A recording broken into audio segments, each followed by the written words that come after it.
Thankfully, I didn't have any grief with the blooming capture device today. Because yesterday that was really not cooperating.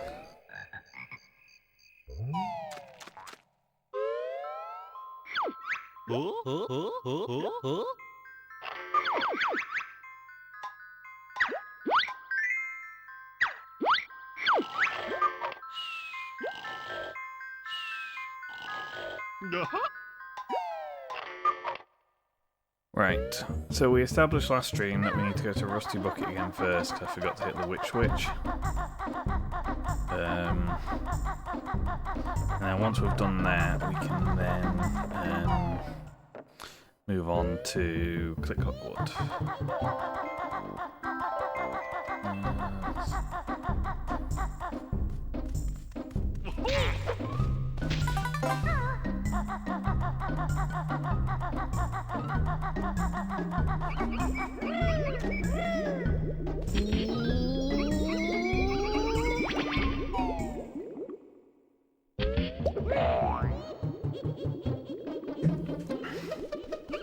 I think I mentioned it last time I was streaming this. My plan is to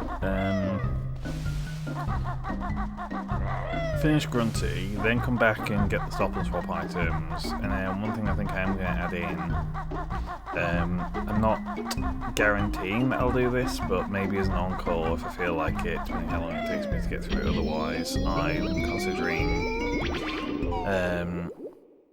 going back and doing Bottles' challenge.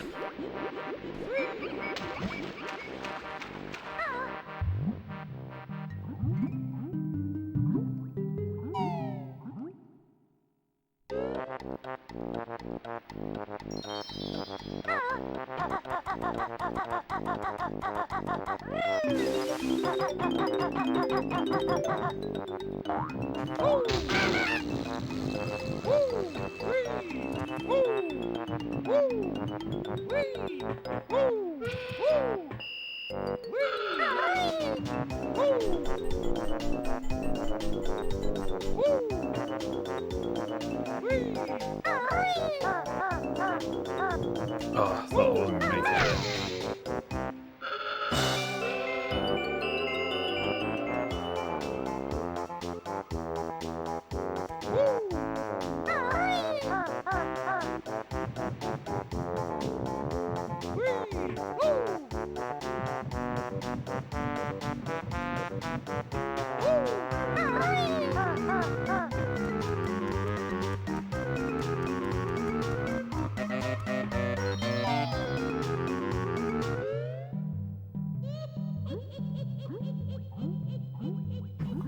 Well, it's not a good time to take a drink, clearly.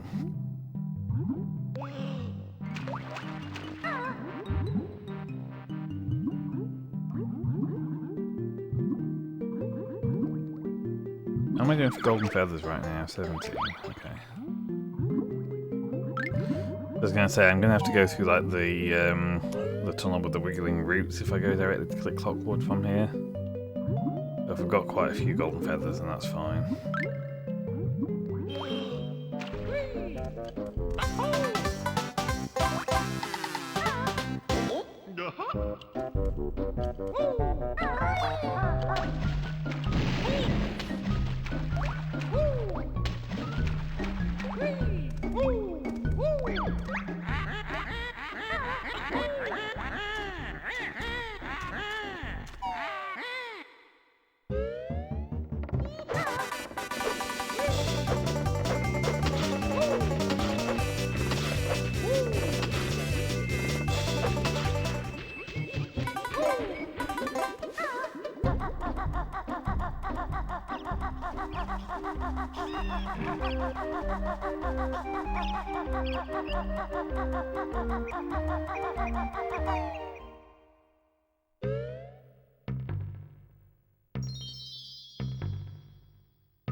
course it's on the other side.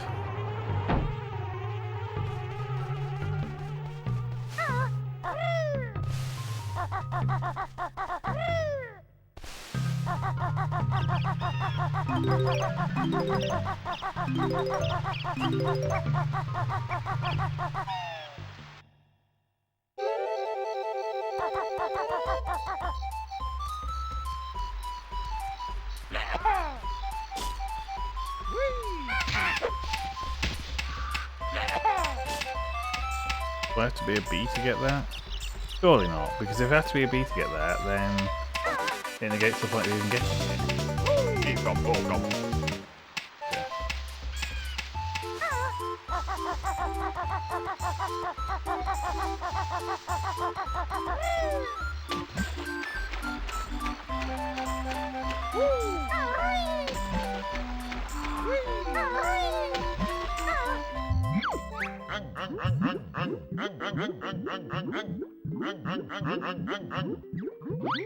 Right, well that's not happening while there's water in here, which means either there's a way to drain it or it's drained in some way.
God, they take 2 pips of health every time I hit you. Seems a lot.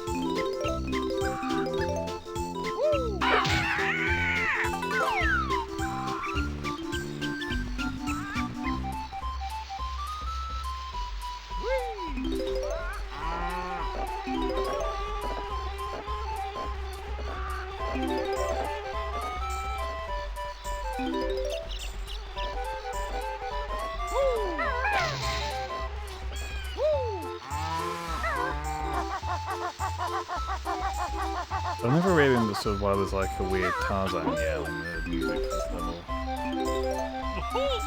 I'm pretty sure it's only in the spring version as well.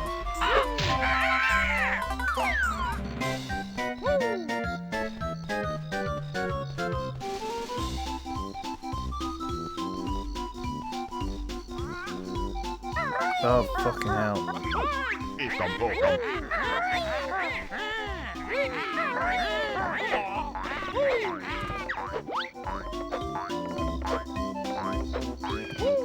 Love to have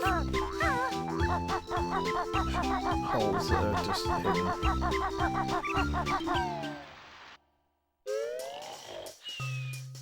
Maybe you need 25. Okay, so had enough for a while then.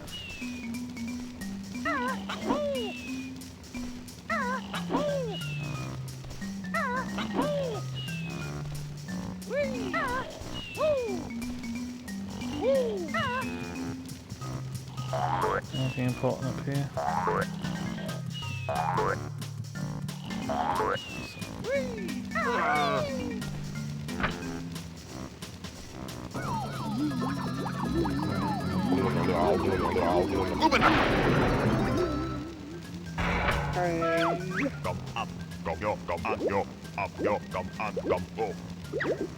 I managed to get the washing machine twice in this playthrough.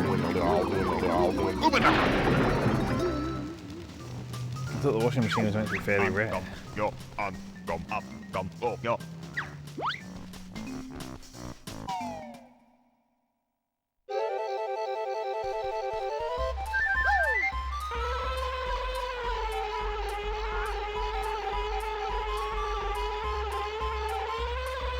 problem with the bee is the volume camera pulls in way too tight.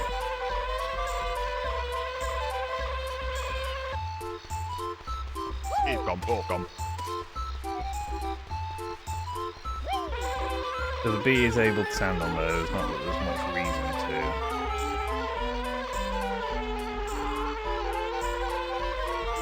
At least for the Mumbo tokens.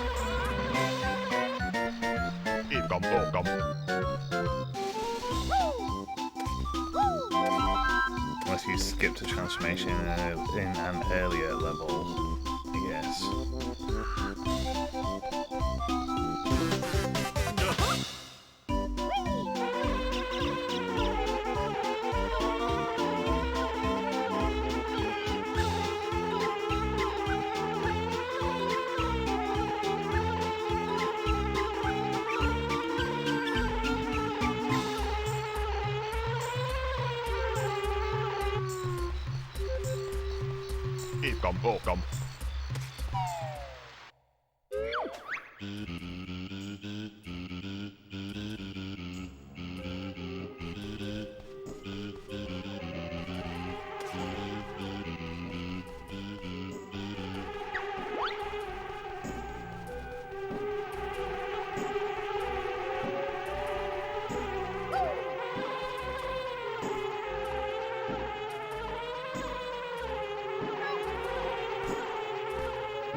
Am I meant to be able to do anything in here as the bee?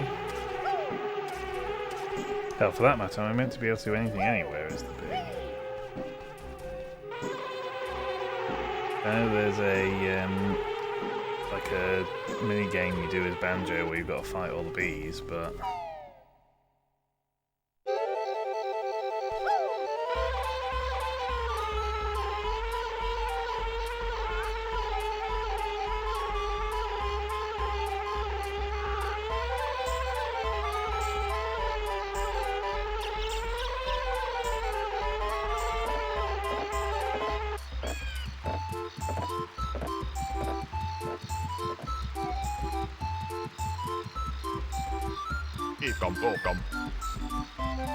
again, do not really know why I'm still collecting Mumbo tokens. Fucking hell, the camera just fucking swung on me.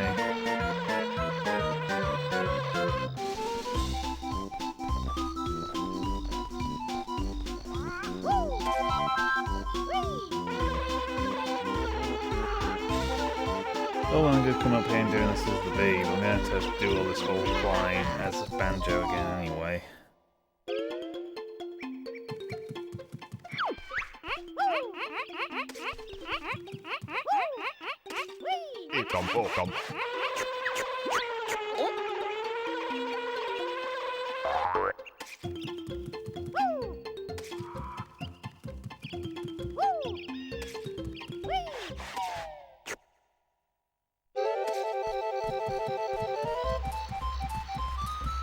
There's the summer switch, but as a bee I can't stomp it.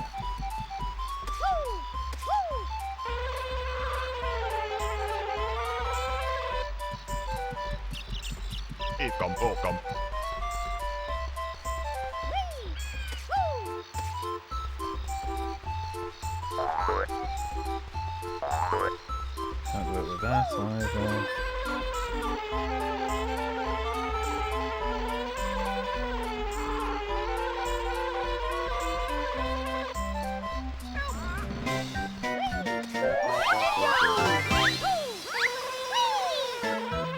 Anything higher up? No, a bit high cap here.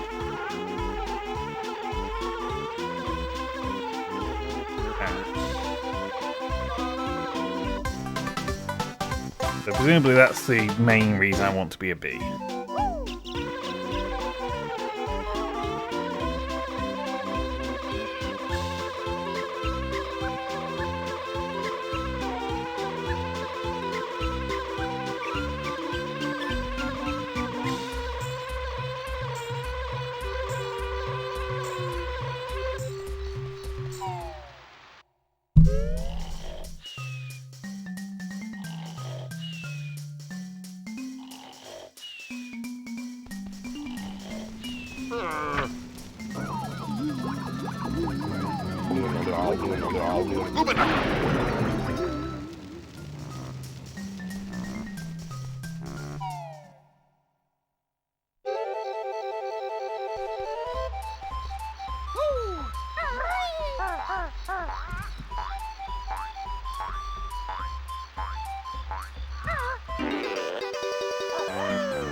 Right, I'm going to do the tree climb now, but before I leave I do need to check to see if there's anything else in that waterway.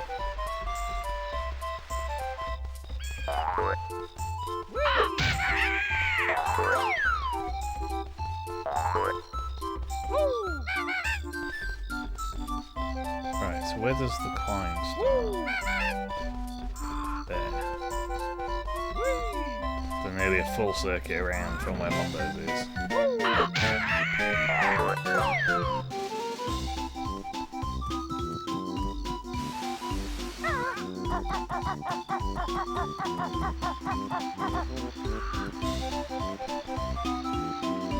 I've already done that area.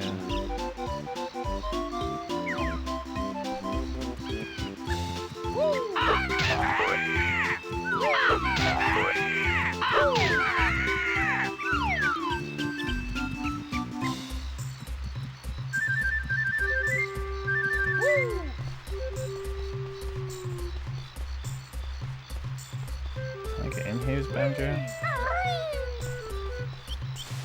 No.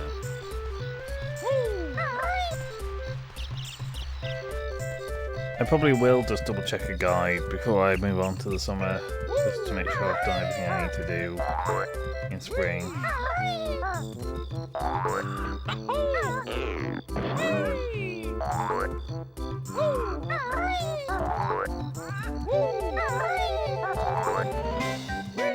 I need to remember to leave getting into Naughty's house in the winter as like the last thing I do. At least so long as I've, at least until I've got all the music modes, because that thing is just murder.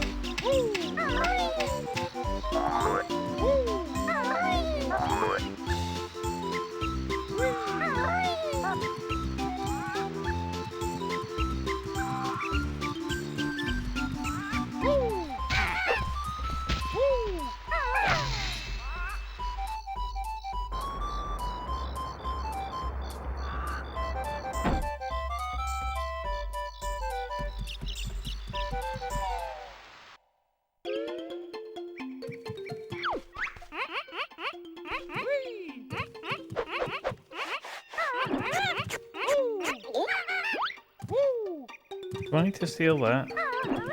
I feel like I need to plant something in that dirt. I don't remember what.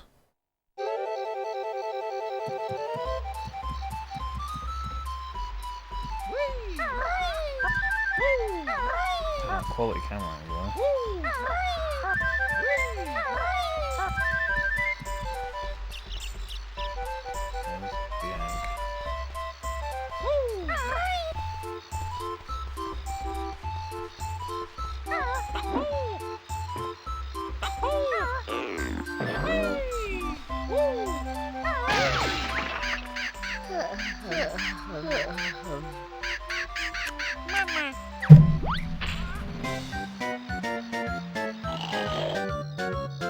I really need to stop keeping drinks behind my mic arm.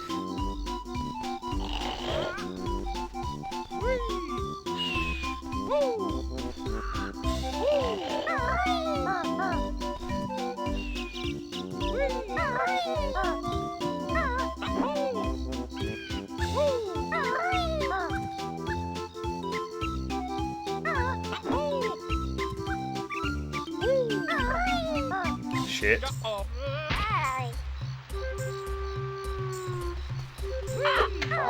I'm still alive.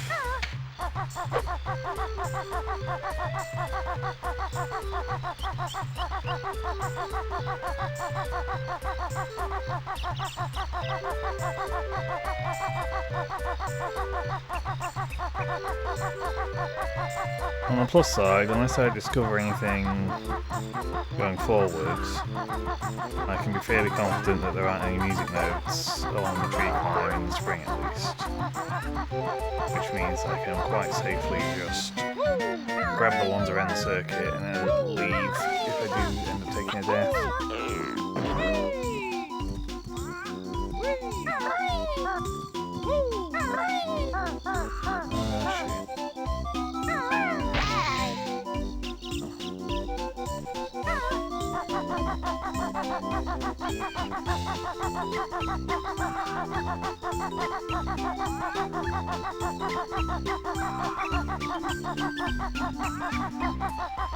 Well, there's a hive down there and another one halfway up the climb. So we'll do another attempt without relying on anything now and maybe crack the hive underneath the house. And then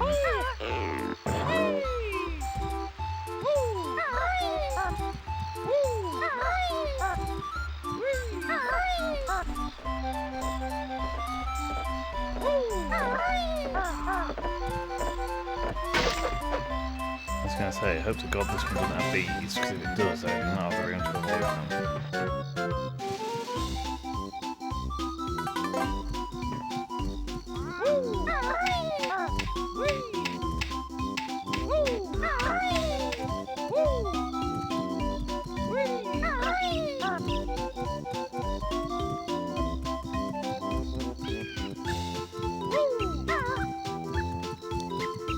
Big problem with relying on like Kazooie as means of like course correction, repetition and platforming is you actually get a fair bit of momentum when she comes out.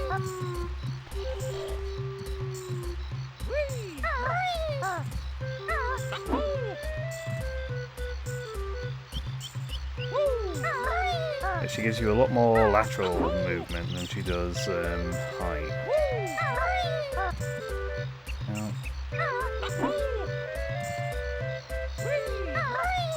Okay. And we're in.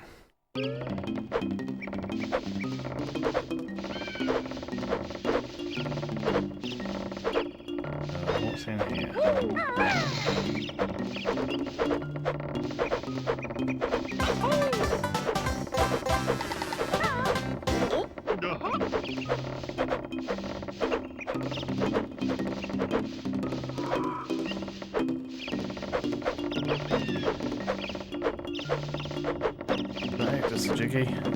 Right, I'm just going to check and make sure that I've done everything I know is to do in spring, because I don't want to have to come back here.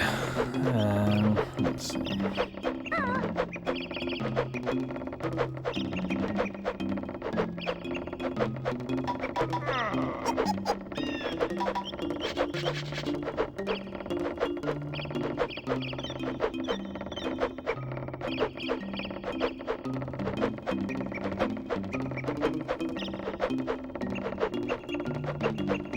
Okay, so apparently I need to put some eggs in that plant hole to get that going. But apart from that, I'm done. There isn't a safe route down, is there, from here?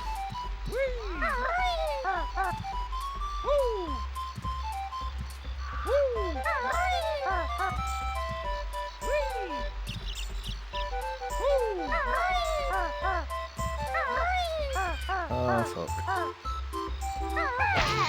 Oh, come on. Because you do have some ways of breaking a fall if you go into a fall, but as soon as Banjo goes into his like panic falling animation, that's it, you can't do anything.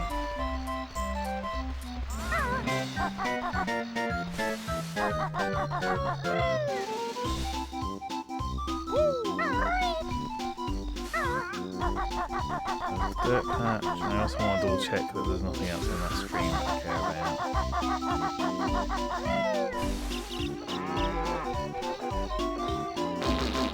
that's not working.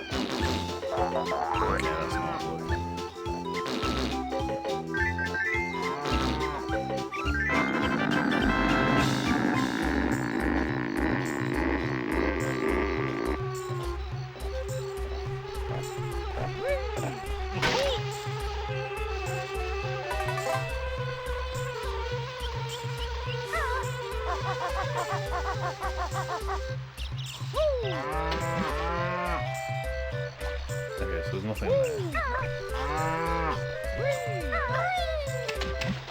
I'm using it, so I got so far 20.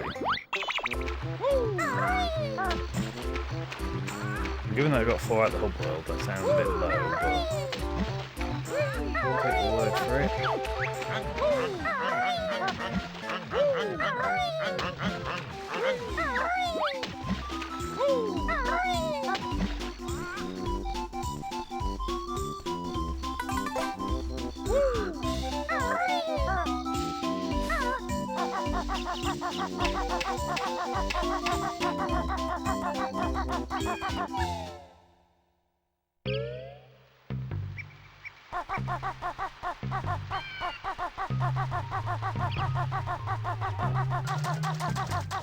Yeah, is there anything hidden under these bridges?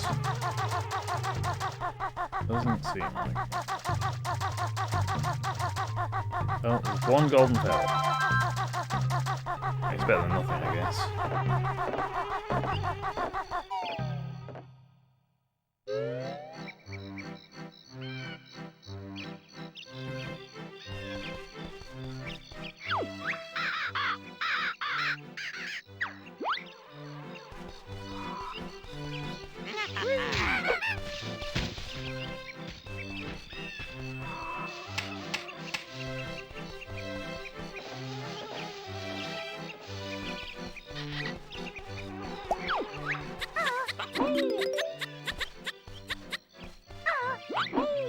Come on.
Well, unless I can be a bee again.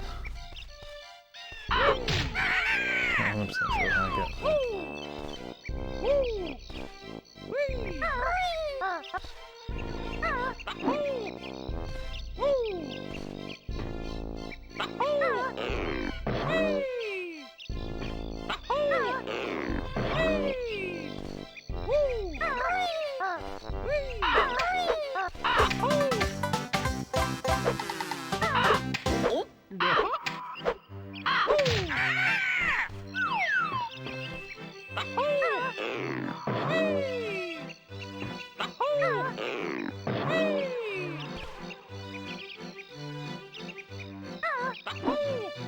Welcome.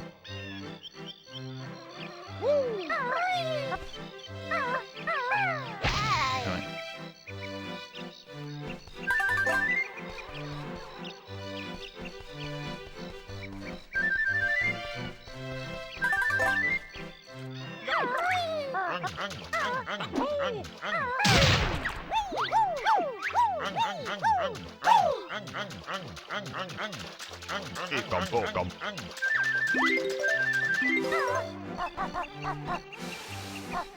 Well, Right, you swim in there in the autumn when this is raised again.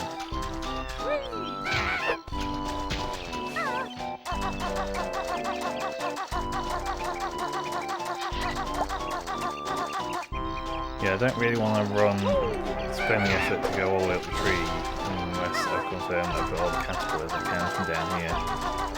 Because otherwise I'll just have to come back down and go back up again.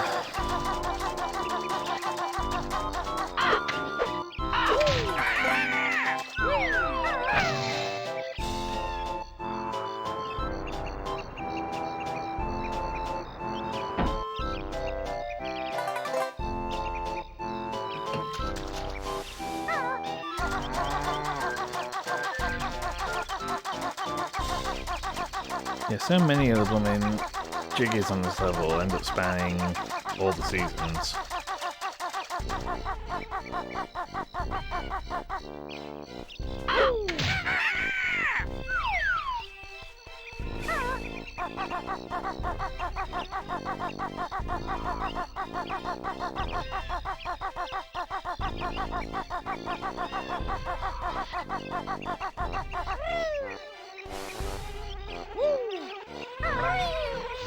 At least bees just go for me anyway.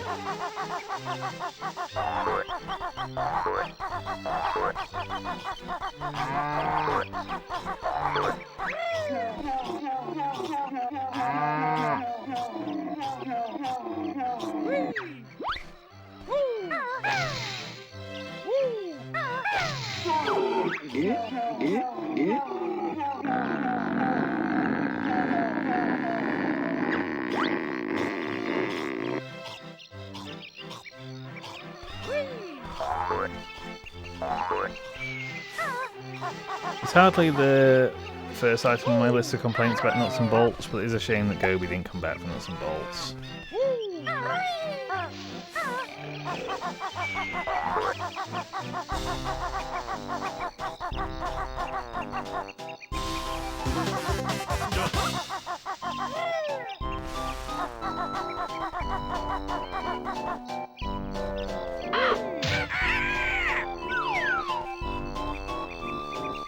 I've probably talked about this on stream before, but at some point I think I'm just going to have to subject myself to ukulele.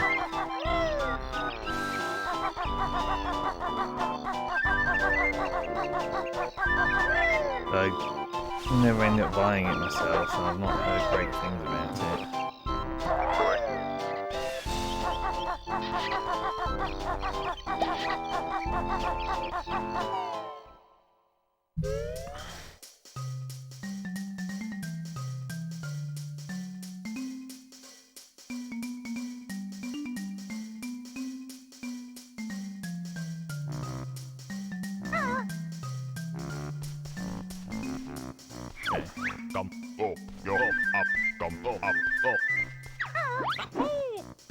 Well, you're not going to get a suntan by staying in your hut, are you, mate?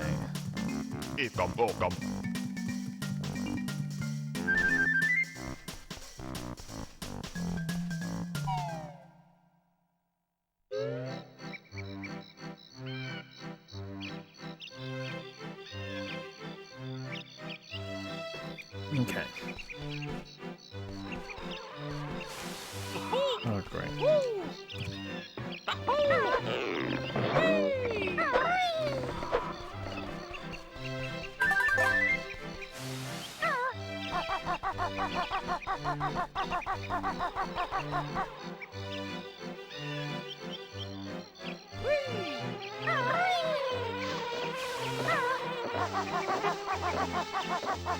I think we just have to start the climb.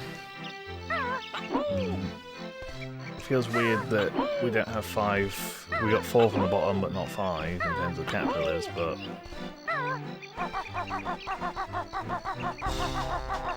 we've been down all the lower areas up till now, so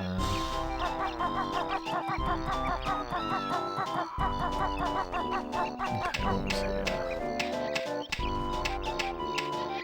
Oh, there's this one.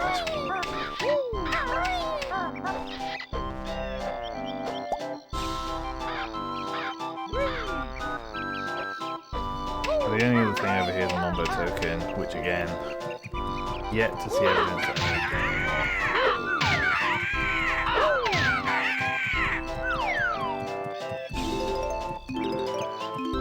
while I do want to fully complete the game, I'm not doing so by the strictest sense of the word.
Gotta top the health up.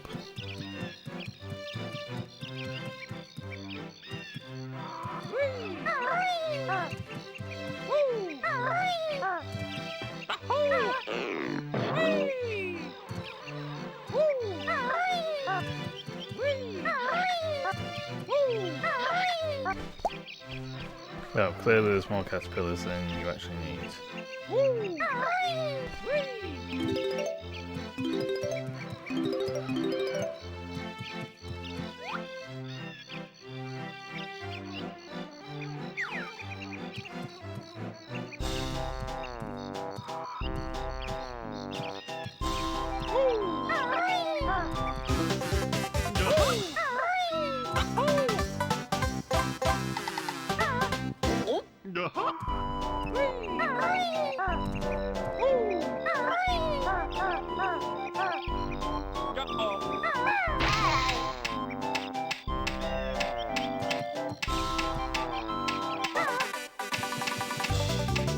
Nope. I think this is a wasted slot gem.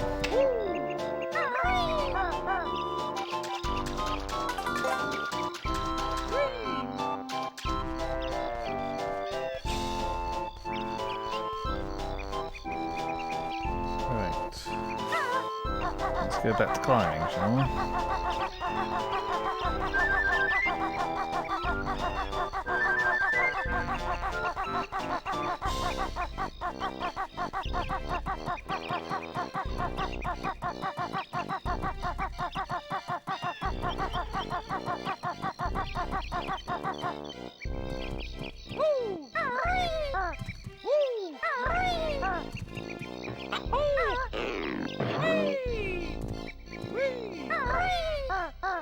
Fucking hell.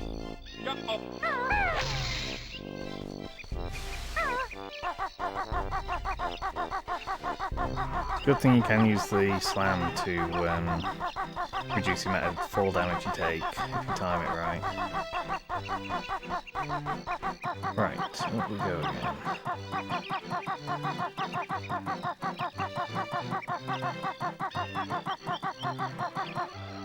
I feel like I'm not commentating enough so far. The thing is, there's not a lot to say about this level. Like, all the gimmicks are built around the whole seasonal mechanic. Other than that, you're just doing the same thing every iteration. Just climb the tree, climb the tree, climb the tree. It's just,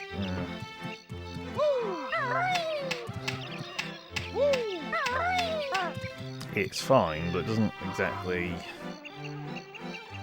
you know, fill you with glee every time you do it.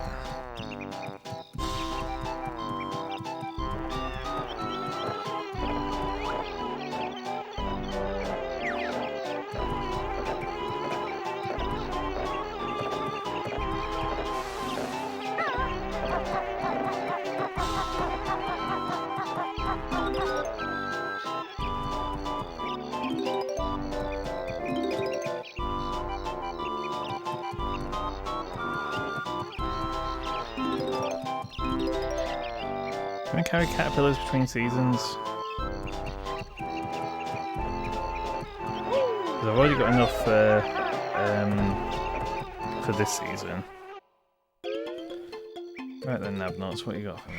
Okay, you're fat.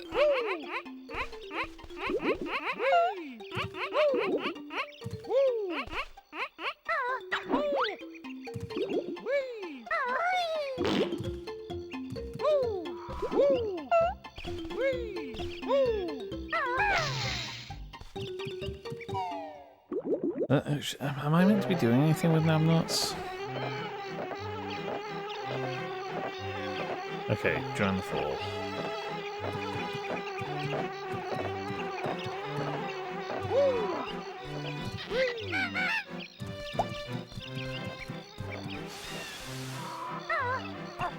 How fucking polished is this wood that I'm slipping down in?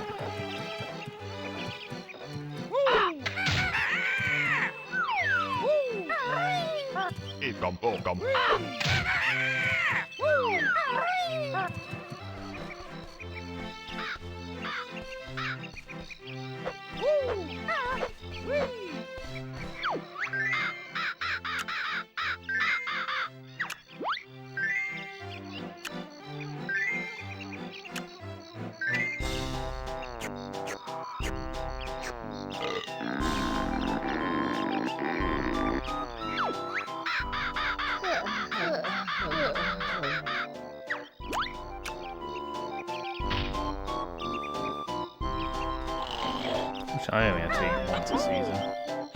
Right, is there any reason for me to climb up there again? I don't think there is. Really, unless there's music notes up there. It's just a waste of effort. Also makes me feel like I could have done that jiggy at the top in the summer and it probably would have been easier because the platforms would have been bigger. Oh well. We did the hard version.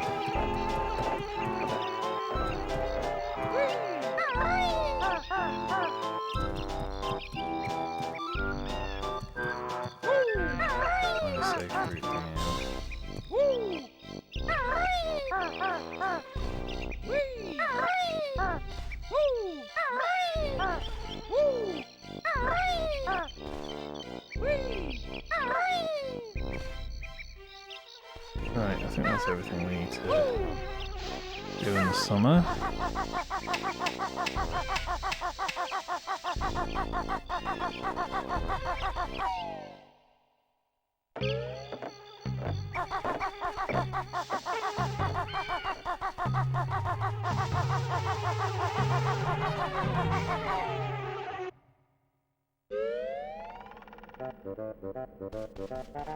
Okay, autumn.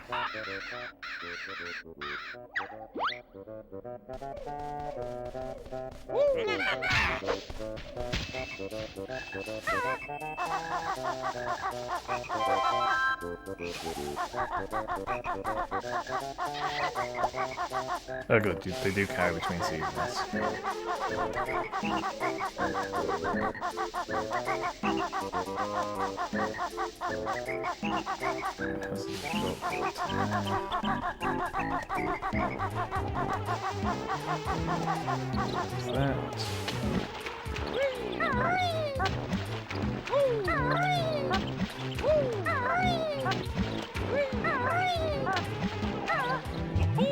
Come on.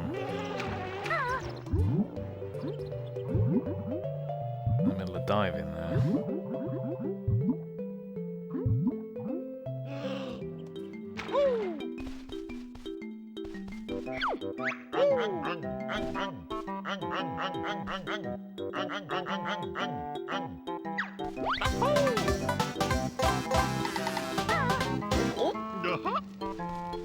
Thanks, Walter.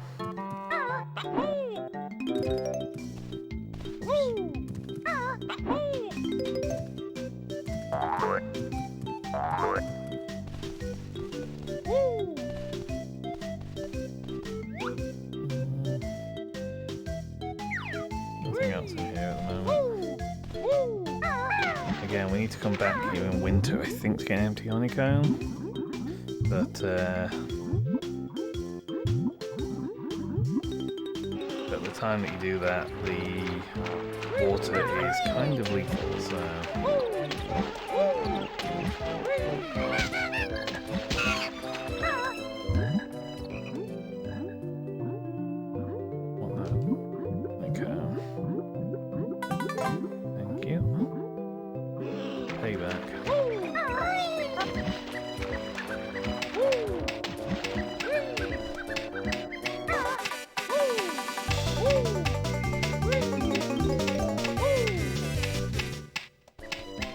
there's a better way of getting those, but that worked.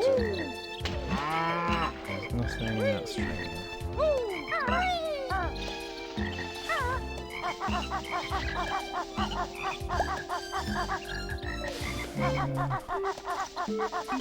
Why do I feel like most of the music notes are in the autumn? I thought I didn't find a Jinjo in the summer, did I? That might mean us going back to summer at some point.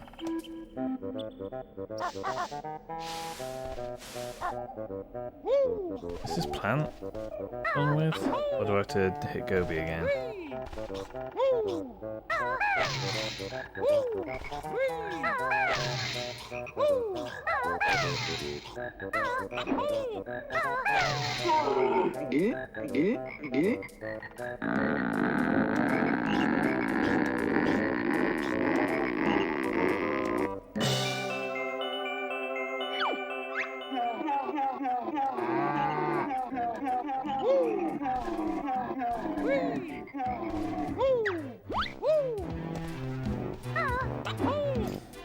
Of course we do find him there in Vegas game. Well, no, I'm lying. We find him trapped in Witchy World to start with because he gets captured on the way. Then when you let him out of there, he then goes to Hailfire. God, this is a big to climb. Where I believe you have to use him to cool down the train engine, if I remember right. Oh, come on. What was that collision? What? Oh, fucking hell.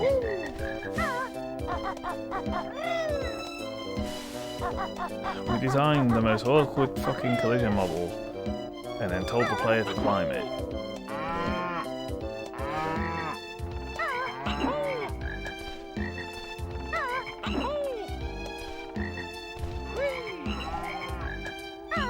What?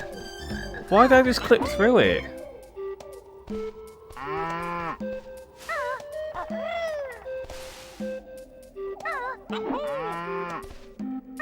Okay, and then that time I clipped through the underside of it. Are you sure I can't just climb the stalk?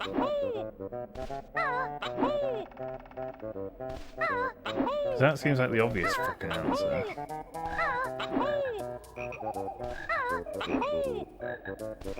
If not, I don't know what to climb up here. That was a big enough fall to cause me damage, apparently. Okay, I'm just gonna say fuck it and just see if I can jump down onto it from the tree.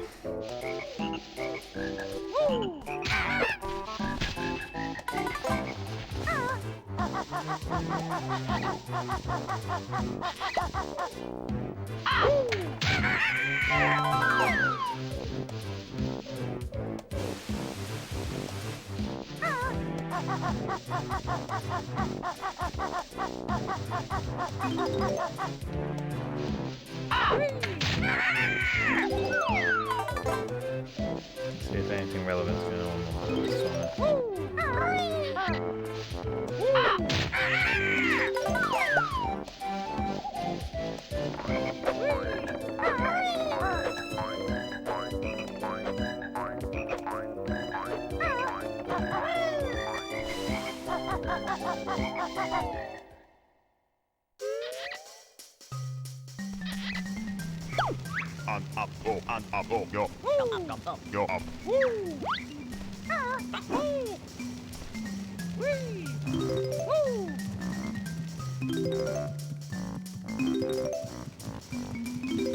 No magic, but there are some music notes, which I do need.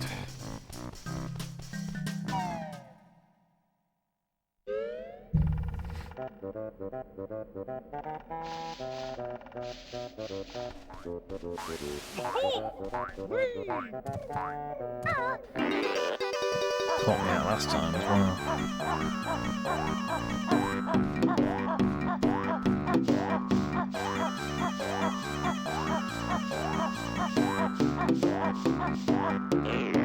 Okay, full sweep of the tree.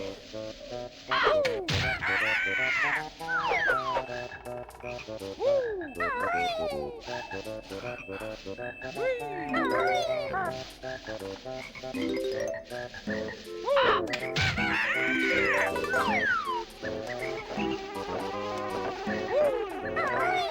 of interest over here? Apparently not.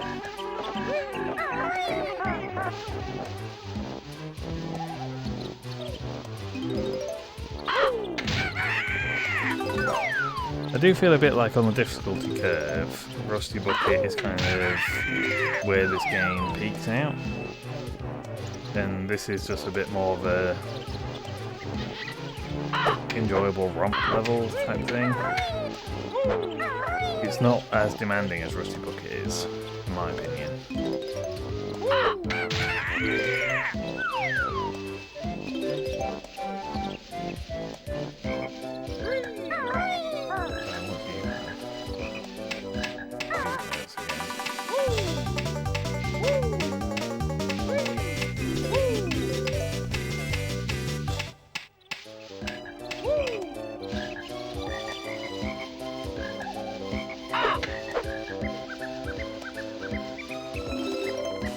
So the only other options I can think of means of getting those is if either I can bring the bee from other seasons into the later seasons, which is possible, but seems unlikely. Oh, was there something up there? Lumber token. Yeah, don't really need that anymore. Or if there's some way of actually killing these things. Not worked out. Come on, camera.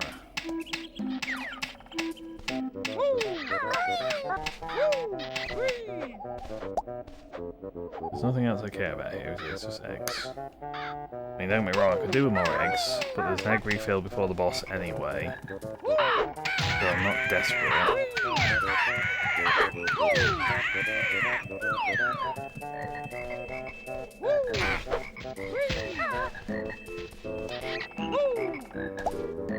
Is there any reason to come in here in fall? I don't think there is. Oh, there's some music notes.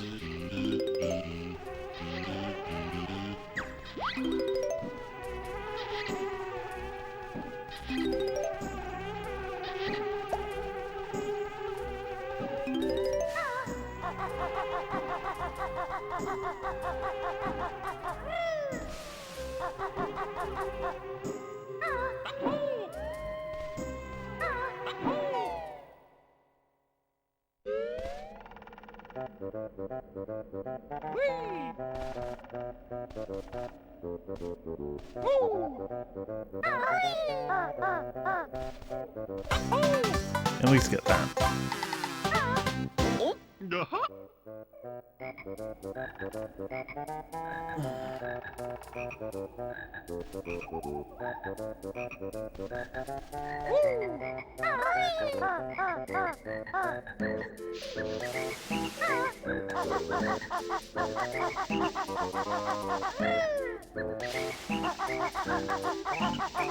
Right, back on the clock.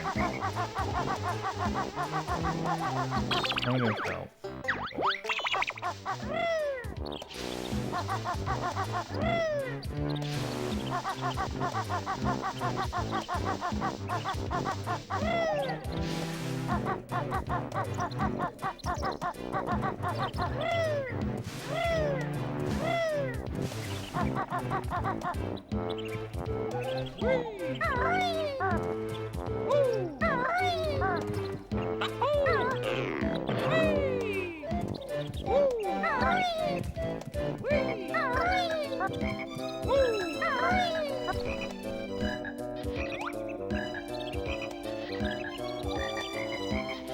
You can just entirely kill a tree just by scoring its bark like that.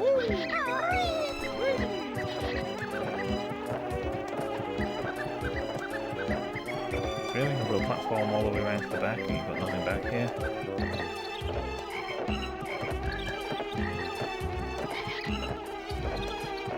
So is it just this inside here? Yep. Okay.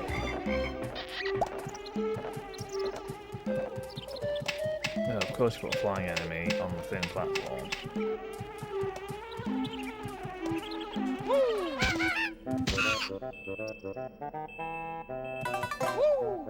No, I didn't need that health pick up, but it's probably safer just to grab it than it is to avoid it.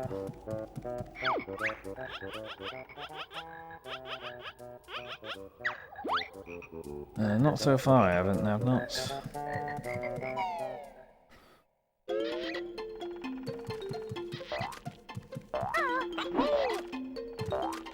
Well, you have one in your own fucking house, so that's a bit bad, isn't it?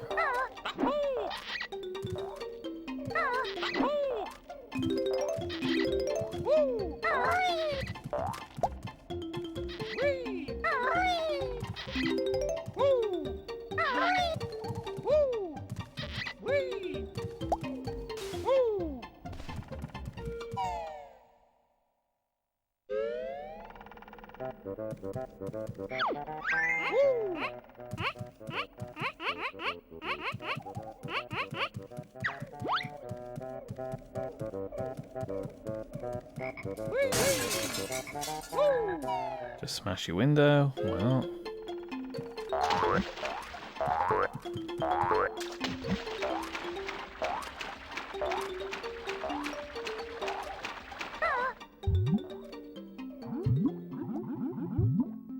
What even is this? Why is this a room in your house that doesn't appear to be attached by anything and just contains a pool of water? Weird.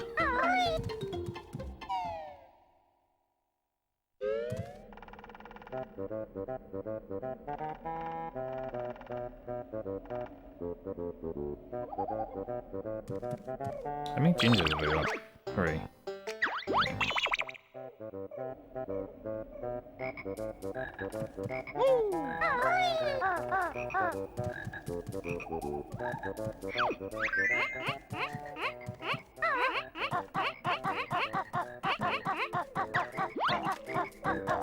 I'm sorry, you're just floating out in the void now?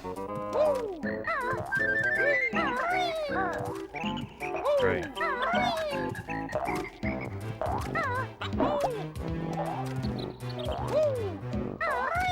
Oh, the frame rate did not like that. It's a hard enough jump to make even without the fucking frame rate shit in the bed.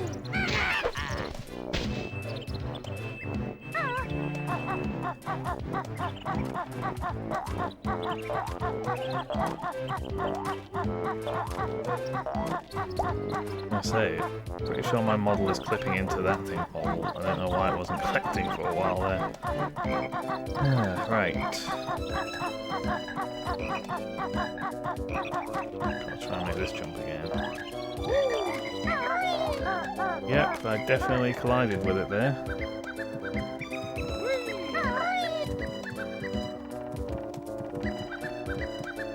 Why is that too slippery for Banjo to climb?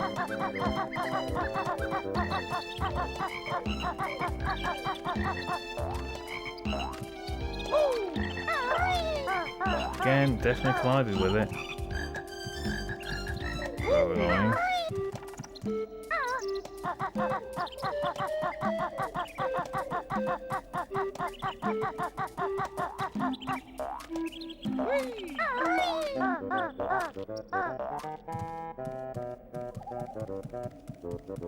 At some point, it's going to detect the fact that I've actually touched the fucking thing about 4 times.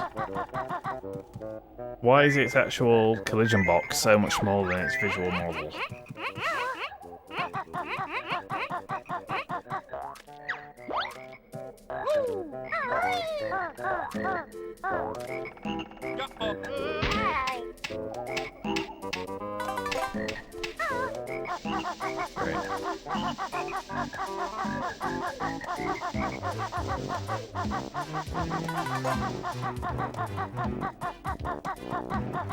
I'm actually surprised I had that many goes before I fell, because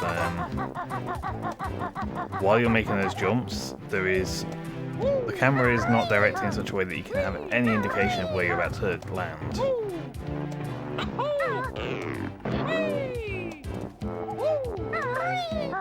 I'll admit it's been a long time since I played 2E, so I could be wrong. But I want to say that 2E has far less just like kind of bullshit platforming stuff like this.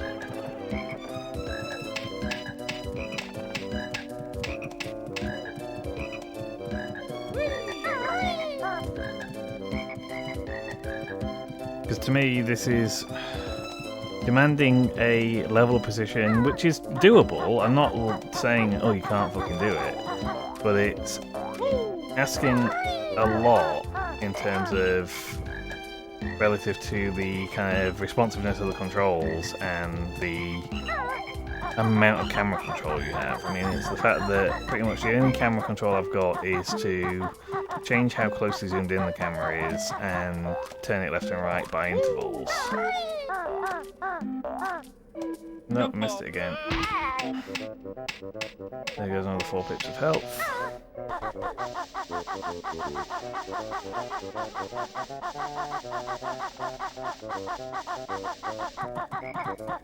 Is there like an easier way of fucking doing this?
There we go. I'll land it too. Fuck for that.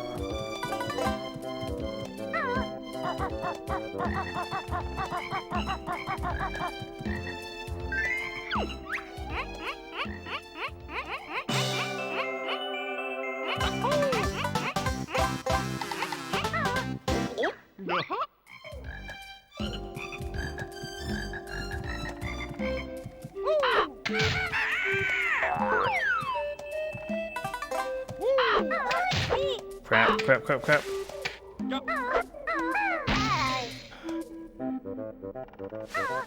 I pressed the wrong button. I meant to do the beaky, pecky attack, whatever that's called, and instead I did the flutter jump, and then I had no active hitbox, and I took damage, and then when you take damage you lose control, and then you fall and you hit yourself and take even more damage.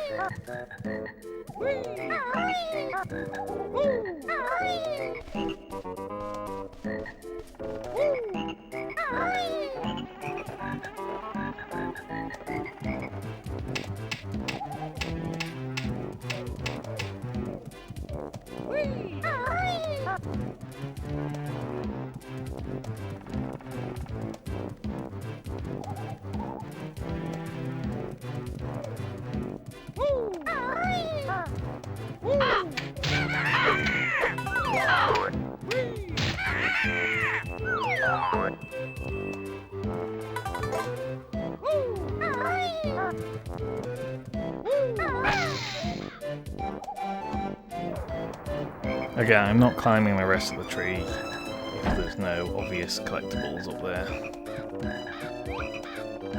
Which there doesn't appear to be, because I always forget this game has inverted look.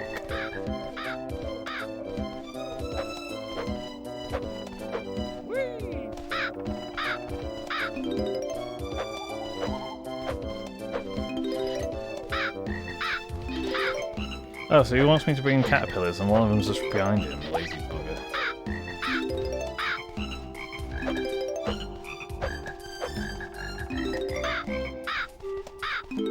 Okay. Do I really have to watch this animation play out 10 times? Could they not just have stacked them?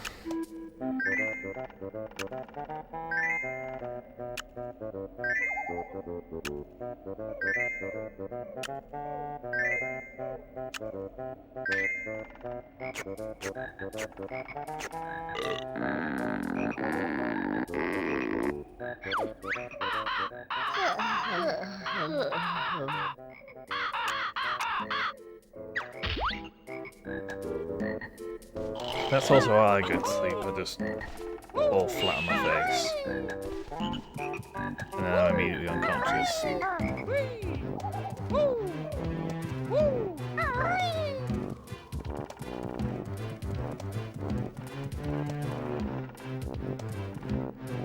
not a great way down from here, is there?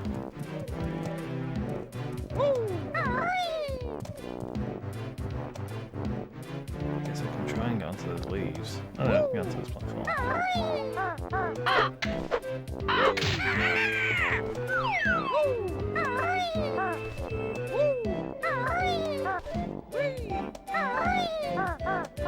Might as well grab this since I'm on the way down anyway. Right, I think we're good. I'm just going to pop back into summer because I forgot to grab one of the gingers in there. But then after that we will get winter done and then hopefully that'll be Click Clock Ward finished. Is the witch switch in winter as well? Yeah, okay, that's fine. Apparently the jiggy is somewhere in this grass. Yeah,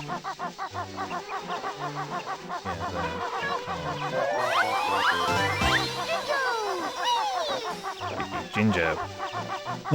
Too many similar sounding words in this game.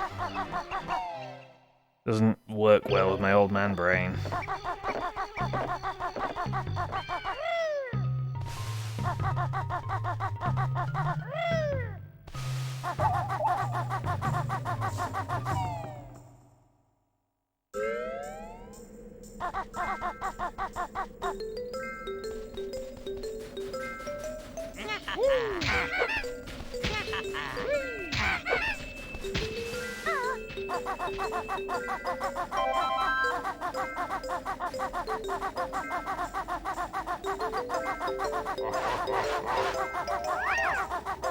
Alright, the snowman are back.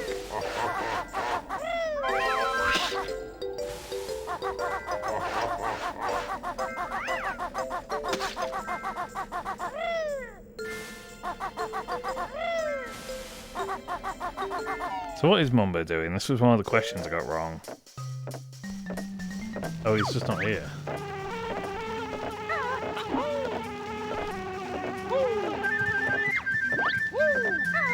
Okay, that's just feathers then.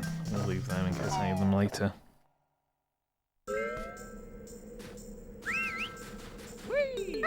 So I can hear a ginger. We'll worry about that in a second. First of all, I would like to get rid of these snowmen. Because these things are the bane of my existence.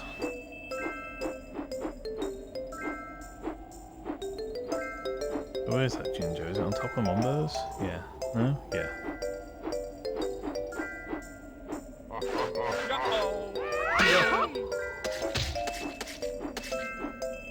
Okay, that's 2 down. I don't know how many there are total. The hair one. Above me.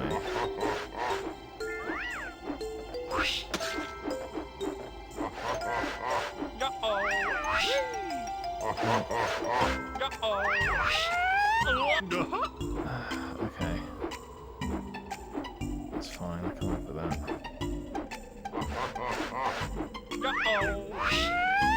Oh, come on.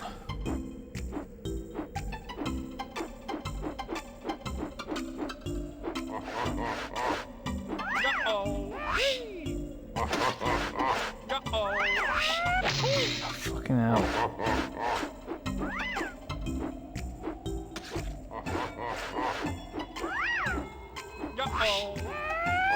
How did that miss?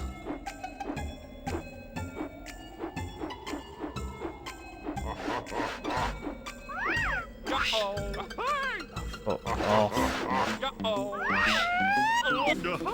And now I've landed.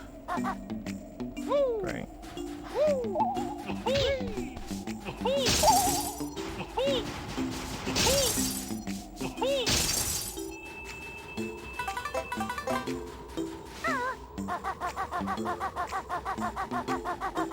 We're not going to Nabnot's house in a hurry, I'll tell you that now.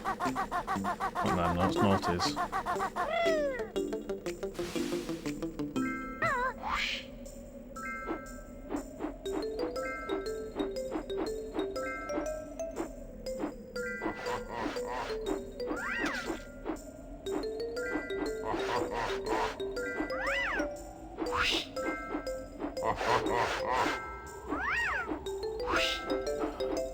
I haven't even seen where he is yet.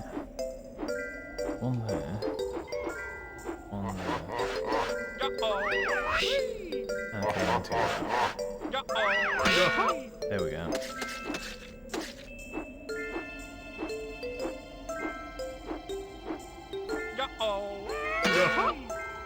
That's another one gone.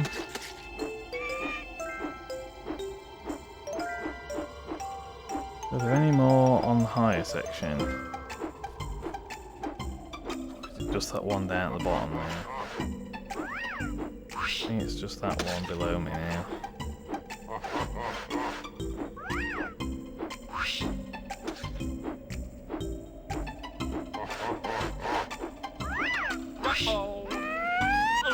I somehow managed to go over his head again.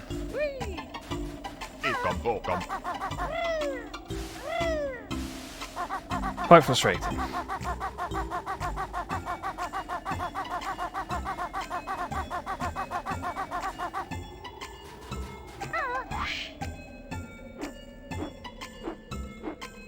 Actually, one thing I ought to do while I think about it.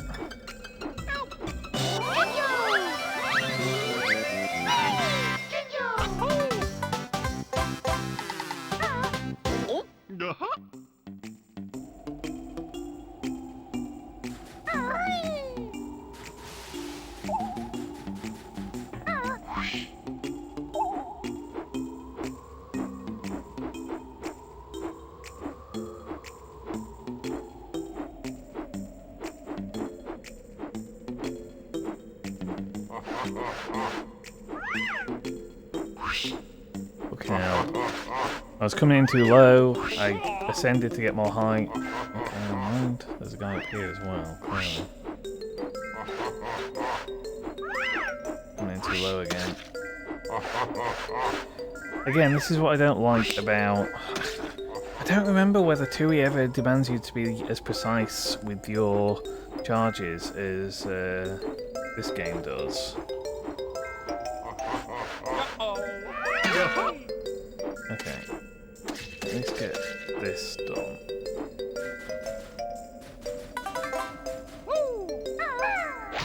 Or not, I can just miss like a fucking idiot.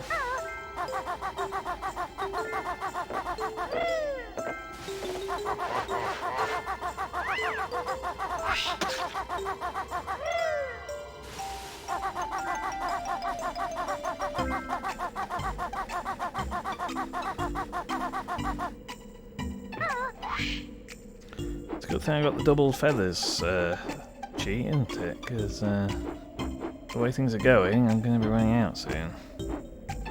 Probably would have run out by now if I hadn't had the double, because what, I'd have 3 left, wouldn't I? Right, there, done. Now I just have to go hit that switch, and then I can be done with flying.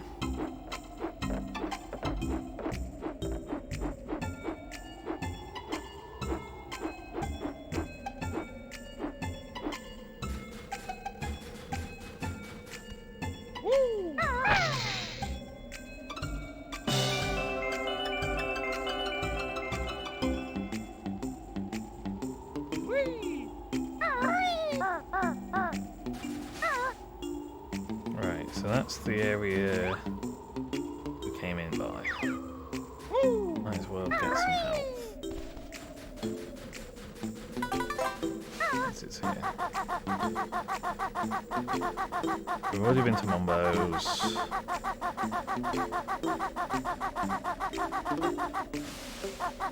We'll start the climb. If we need to come back down again, we can do.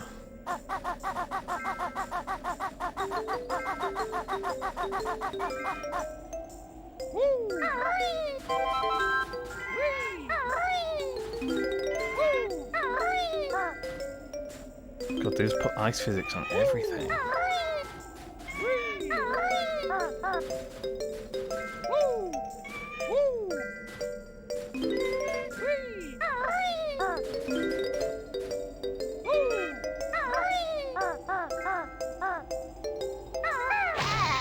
Oh, come on.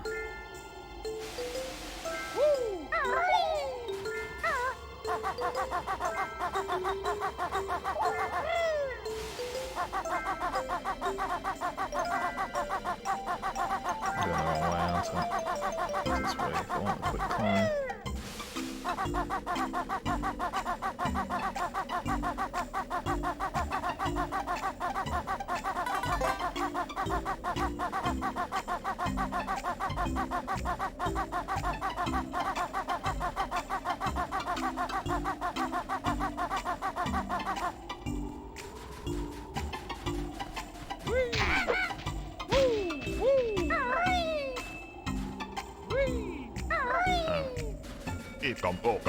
More shit I don't need.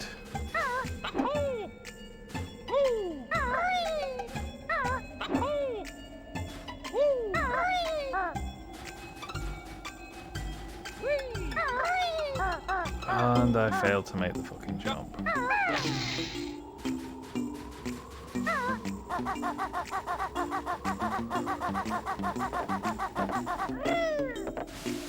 I know I could go hit a flight pad again and get up quicker that way, but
probably not great for hibernating squirrels to be letting the cold air in.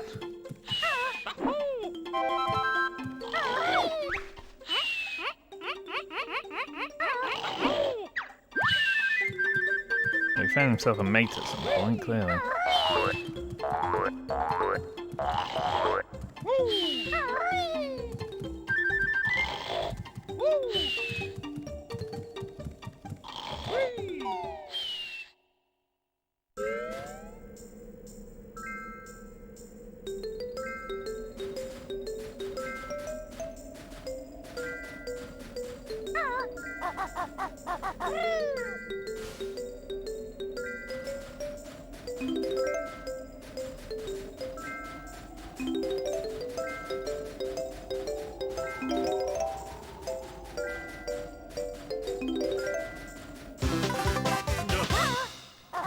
Mumbo token.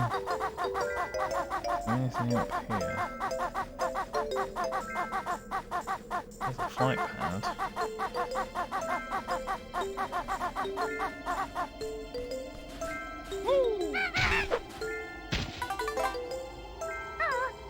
Oh, the frame rate did not like me doing that. The game's just crying at me, please don't look at the tree. I can't handle the tree. Too many polygons.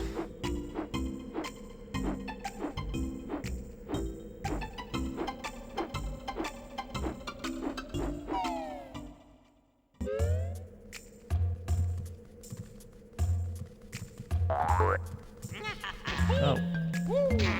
Why do you just have a dude in your attic?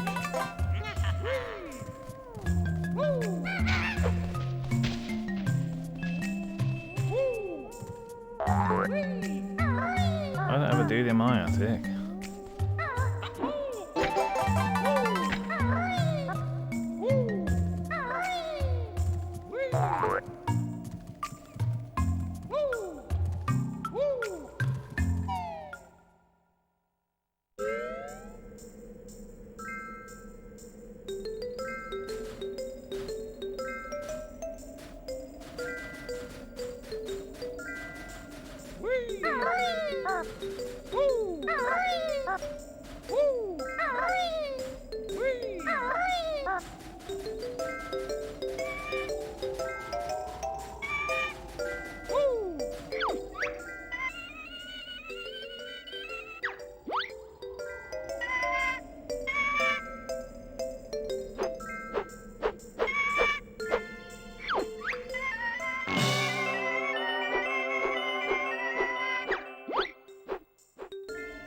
Pooing out of those things.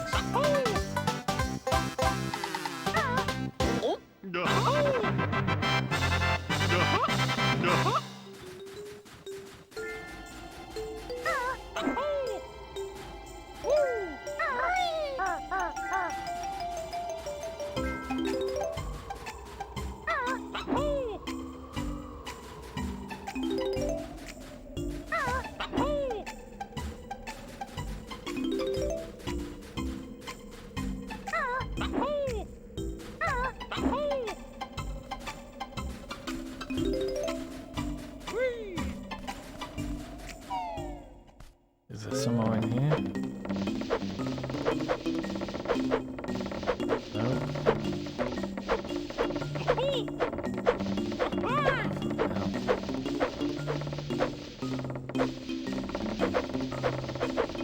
Okay, well I'm missing 4 music notes. Now assuming that they're in winter, the only place I can think they might be is Naughty's. Unless they're in the lodge, I guess?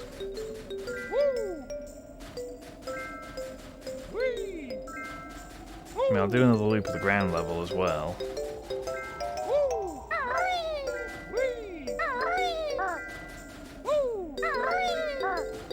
I know for a fact I had 20 come out of spring, so if I need to look up a guide, that's kind of my first thing to consider.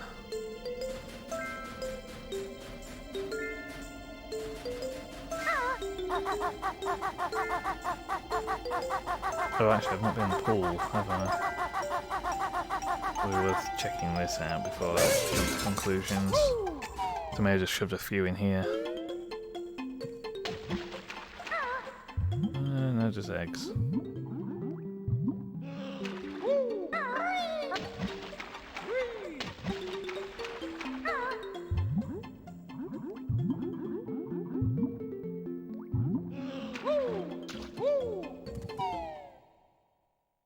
I was going to say, that would be... It wouldn't make sense from a logical point of view, but it would make sense from a game design point of view of put them somewhere the player's already been but doesn't otherwise have a need to go back to.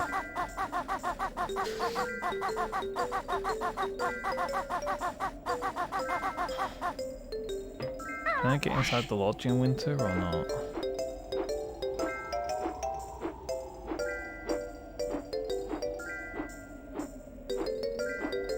Doesn't look promising, does it? Oh, they're on top of the lodge.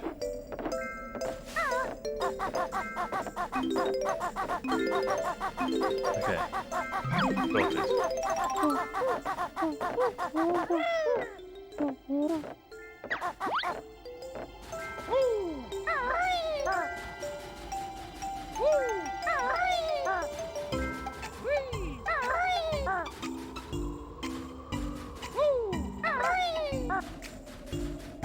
Now, make sure my health's topped off, and now we have to do the fucking Swim of Terror to go see Naughty.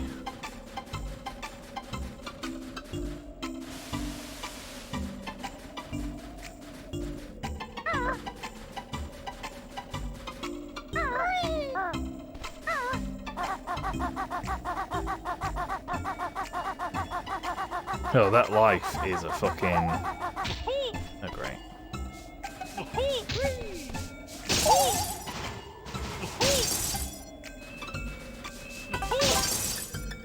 That life is a goddamn trap, is what that is.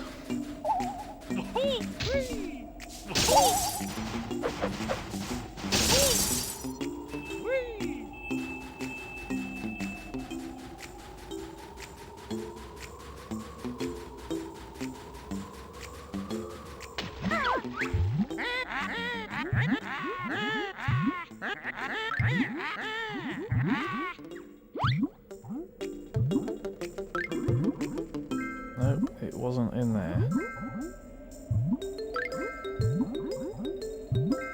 This way.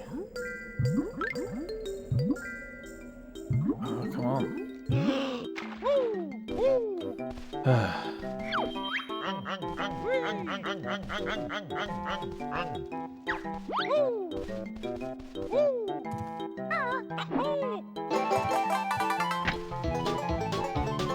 There we go, full health. Yeah, the ice water effectively has the exact same mechanics as the oil water from Rusty Bucket. So it takes double health and you have to be actively out of it for a bit before you sorry, not health, air. Double air, and you have to actively be out of it before your air actually recovers. Not enough just to surface.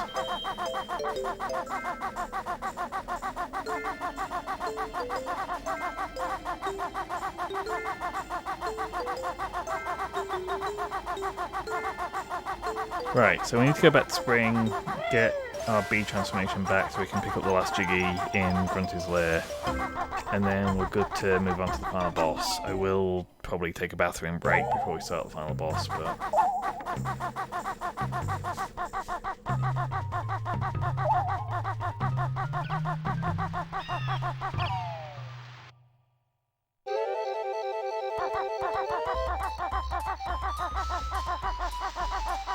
Right, I forget that it keeps all the zones loaded, so all the enemies already defeated are still defeated. That makes things a little bit easier.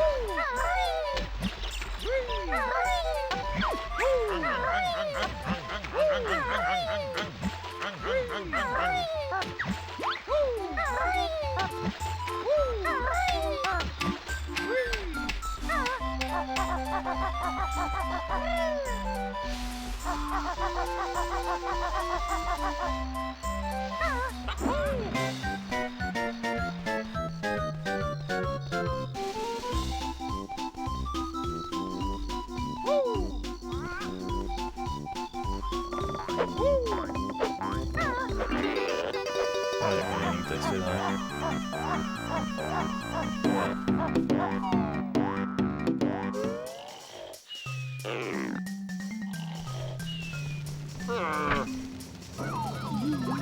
So, unless I'm forgetting a Mumbo transformation at some point, which seems unlikely given that I've only got one Jiggy left to get, it seems like they give you way more in the game than you actually need, because I've skipped quite a few in this level.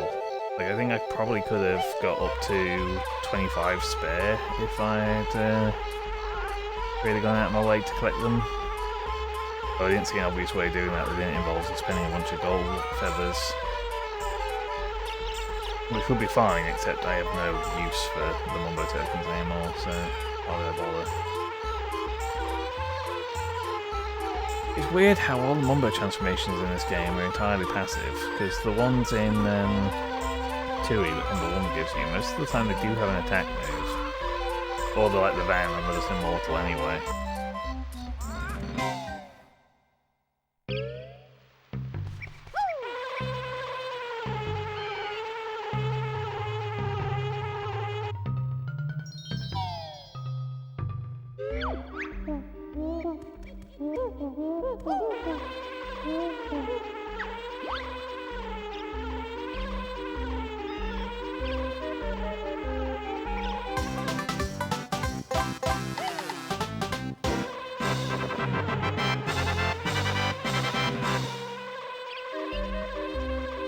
And that should be 100 Jiggies collected, and 900 notes collected. And all the all the health upgrades as well. Basically, aside from Stop and Swap and the Mumbo tokens, which have no further use, we should be at 100% collection at this point.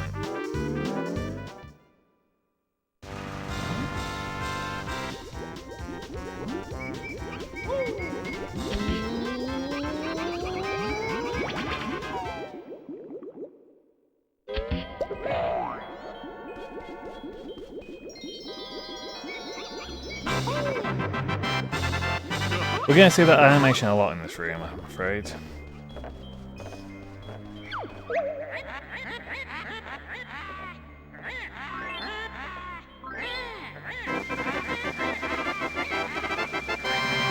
Yeah, you actually need to have quite a lot of the jiggers in this game to get to the final boss.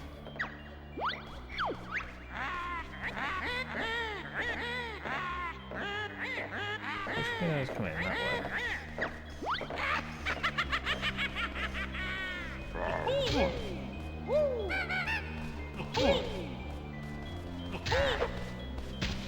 I don't think there's anything I can do in this room, is there? It's just here to give you an actual location for where that game over cutscene takes place, I believe.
Well, first of all, we're going to open all these doors.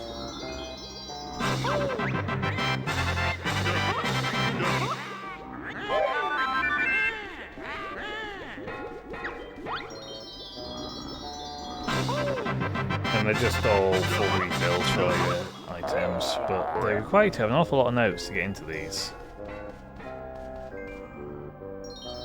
That one's what, 880?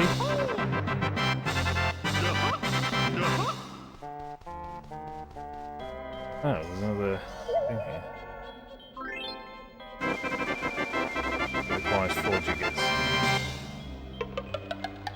Oh, that's the double health bar. Right.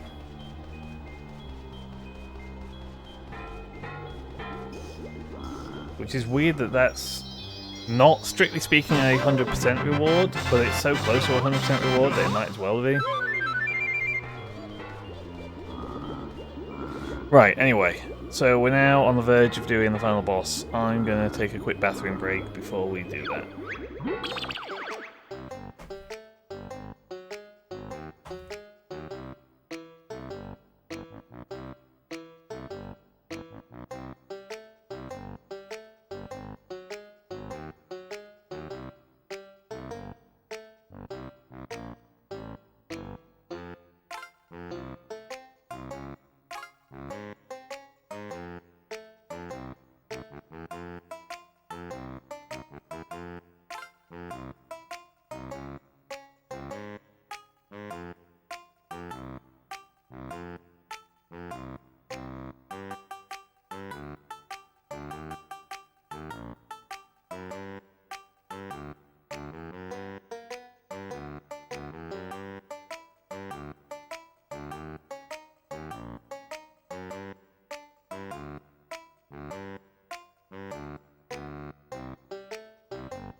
Right, we're back. Let's get on with this grunty fight, shall we? If I can remember how to do it.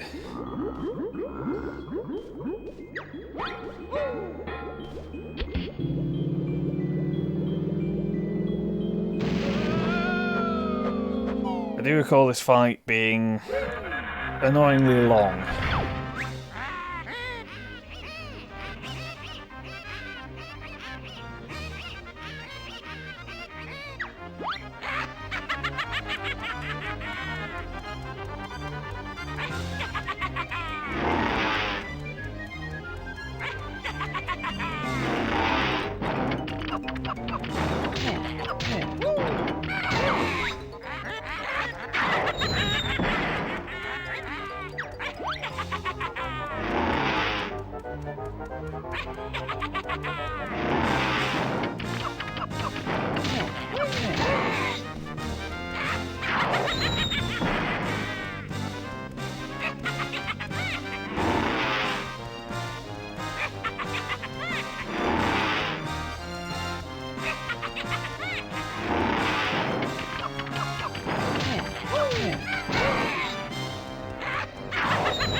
I want to say them making the final boss fights overly long, it's just a thing that they did in every single one of these games. Because they do it in 2E, they do it in DK64, they do it in...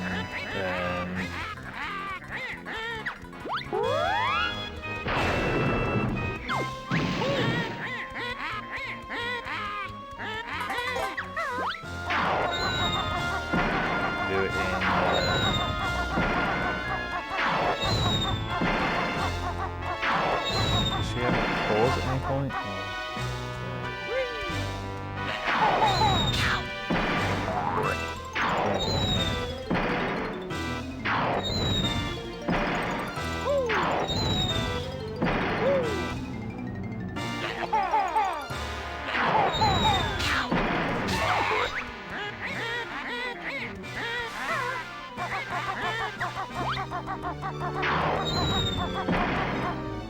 doesn't leave the shots. No, he's 8 shots.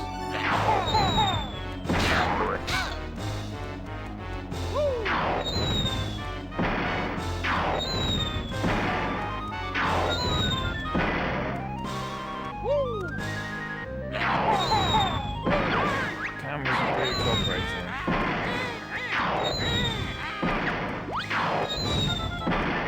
It's not wanting to be pointing directly at it. A lot harder to aim. Maybe I'm going to go for one of these bits instead. This one's going to get a bit of an angle.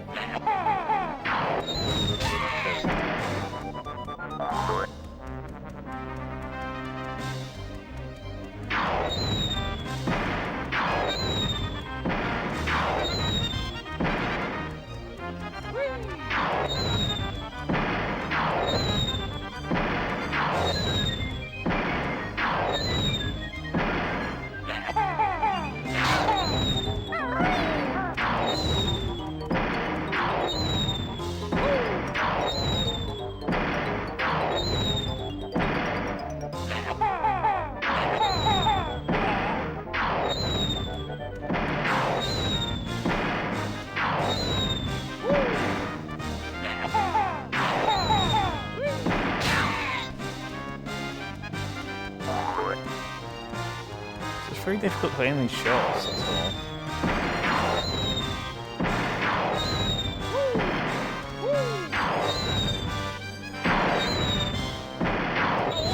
Oh. That was neat.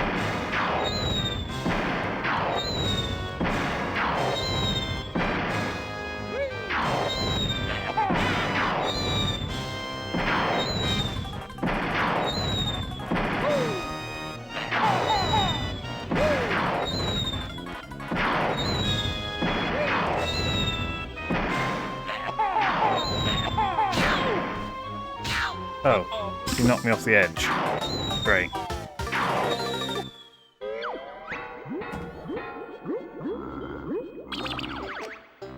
Well, I guess I'll refill my eggs again.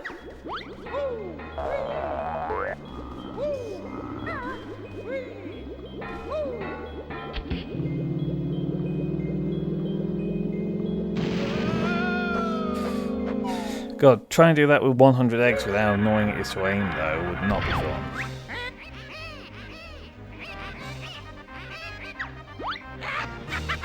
And of course, there's no mid-fight checkpoint, so you have to do the entire thing again every time you die.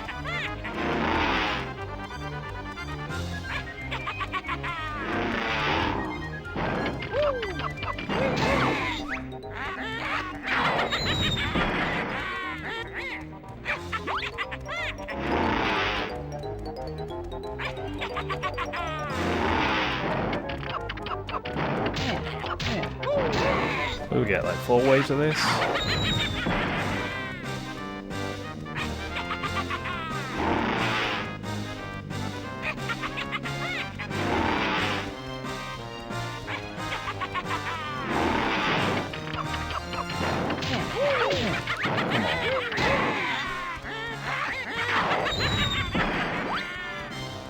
Doing contact damage.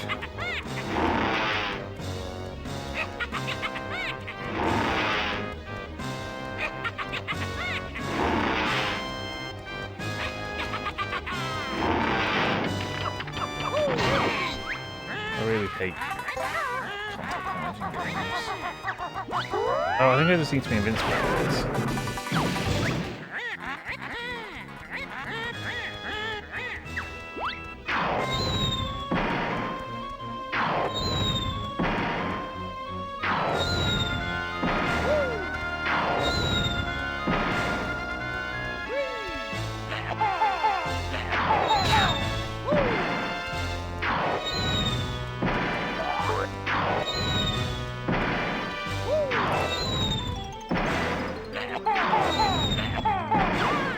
No, it fucking bumped me off the edge again. Oh. I don't mind tanking hits, but when it just decides... I don't even get the logic of why, if I'm facing one way and attack hits me from the front, it bounces me towards where the attack came from. Not even like I can be anywhere else besides on those parapets because of how short fucking range my eggs are.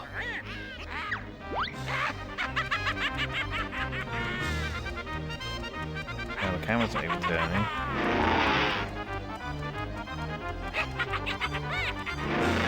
Clearly the early days before they learnt that, hey, cameras that lock onto enemies you're fighting in a one-on-one fight is a good idea. I probably should have refilled my golden feathers as well. Oh well.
Why do I have a vague recollection that people were a bit put out when Banjo-Tooie came out and Grunty didn't rhyme anymore?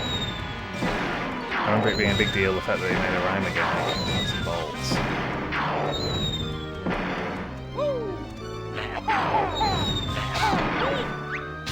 Oh, it fucking bumped me off again!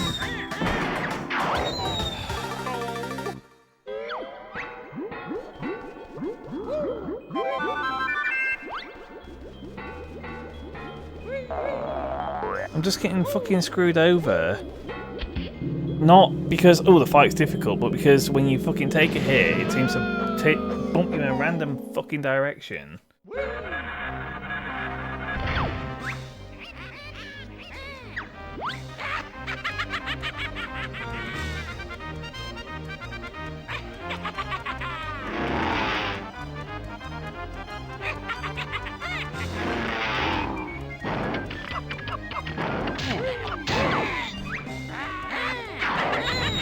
It's just, I don't know, it's just the worst fucking excesses of this era of game design, where it's just, we have bosses that have massive rings of health, which use fucking repeatable attack patterns with only small windows of opportunity to cause damage, and no mid-fight checkpoints. So every attempt you take will take you age, no matter what, to begin with.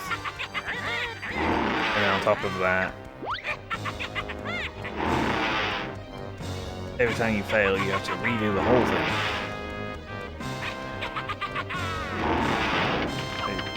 This is one of the things that I just did not understand about Yooka-Laylee when that came out. Again, I don't own it, I've not played it, but I watched some playthroughs of it. And the fact that the final boss in that just lives from that, you know, draws from that playbook of this fight is massively long. And it's just a fucking ordeal to get through.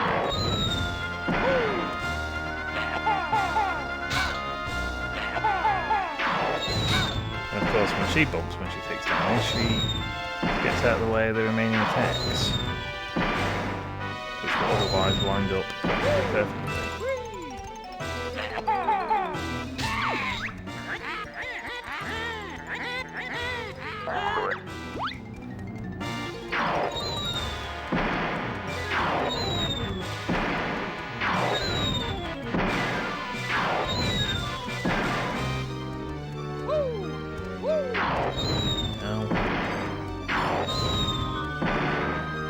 The window of opportunity you get to attack if you're not already on the parapet is like nothing.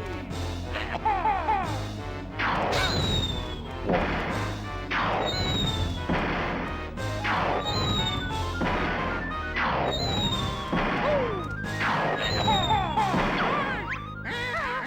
That nearly fucking knocked me off again.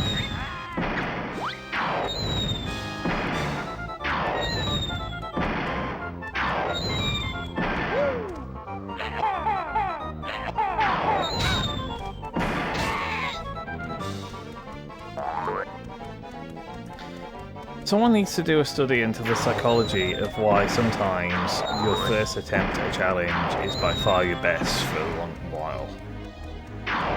So I had this shit happen in Dark Souls before, where like, the first time I fought someone, I can't speak to which bosses I'm referring to off the top of my head, but there's certainly Dark Souls bosses that on my first attempt I got very close to beating them, or at least had a very good read on some of their tells.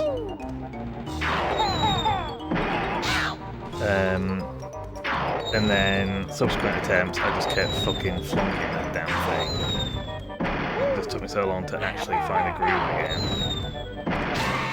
Okay, that was enough to phase transition. Now we're on the last one, which is also the one where she leaves the smallest window of opportunity to attack.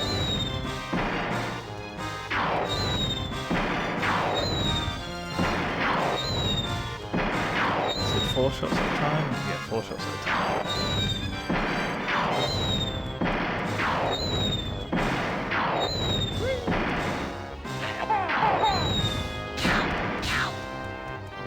And it didn't hit the right great. That was 3 shots for some reason. Because the first shot going to the right leg hit.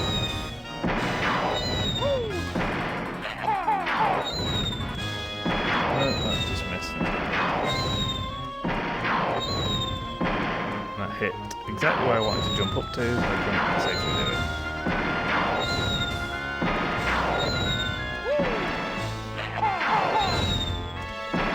Also missed entirely.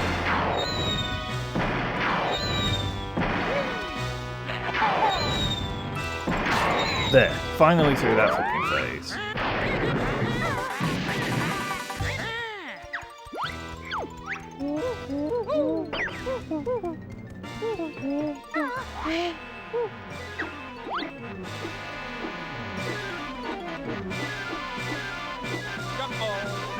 I missed.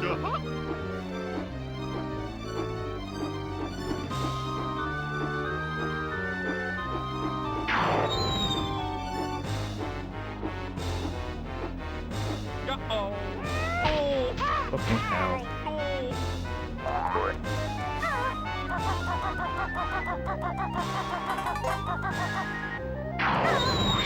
I was gonna say, if that hits me, I'll be so pissed.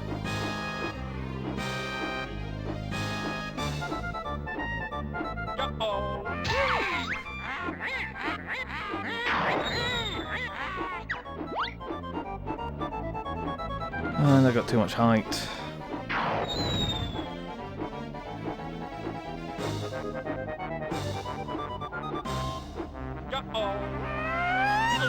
I need to remember that dives downwards when it fires off. This is the problem, the conditions in which you can actually use this move are so fucking specific. Also, you don't have a lot of like mid-dive control in this game. You do in 2E. Like you have the classic like shift left and right as you're going. What's now behind her? Oh, fine. She stopped fucking dead in the air until the moment I hit the fucking charge button, and then she's like, "Oh no, I'm off again." Why did that hit me?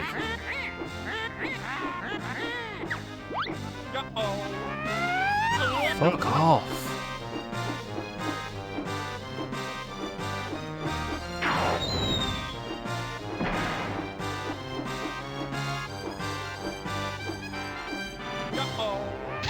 There we go, that's hit number 2.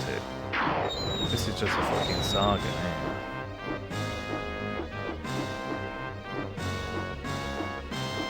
No, no, do not.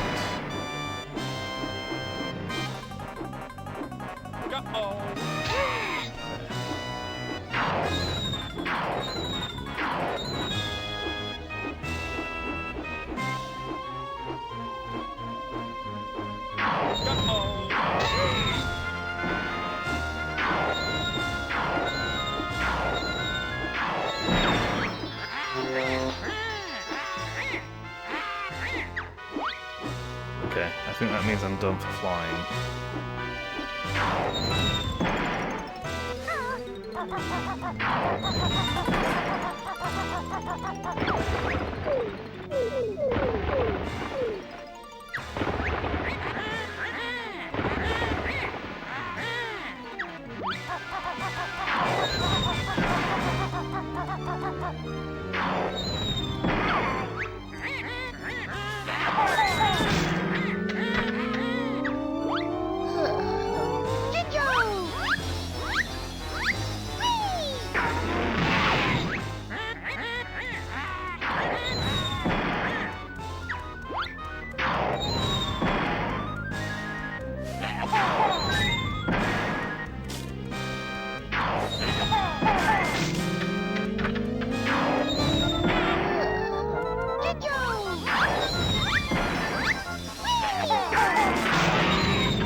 Shot go through it and have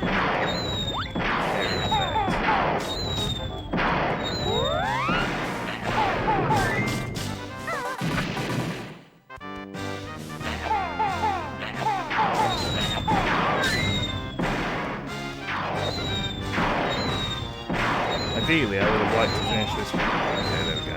I'd like to have finished the boss without going into the bonus health.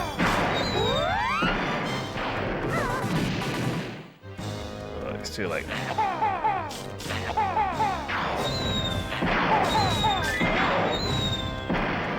hate aiming eggs in this game.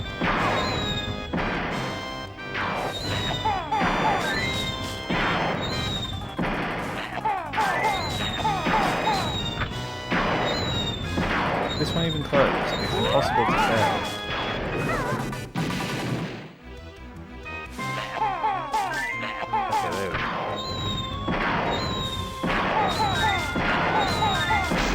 There we go. I just ended up tanking hits at the end there, but...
And there's our setup for Banjo-Tooie.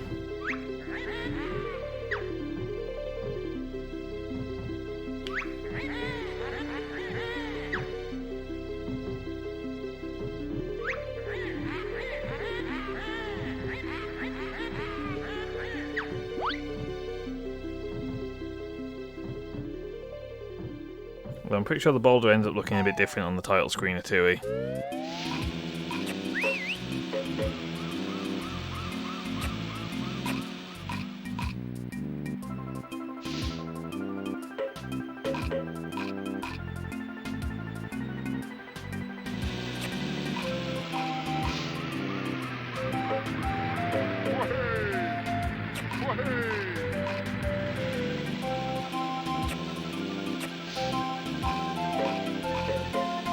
Why the fuck is there a bikini girl even in this game?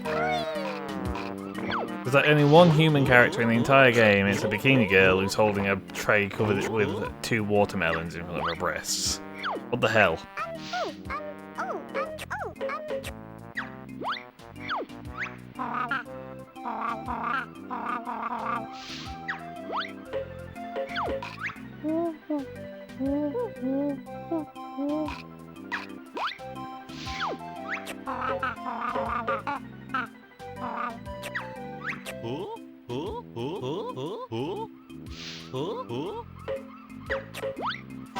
Oh, didn't we do this last time?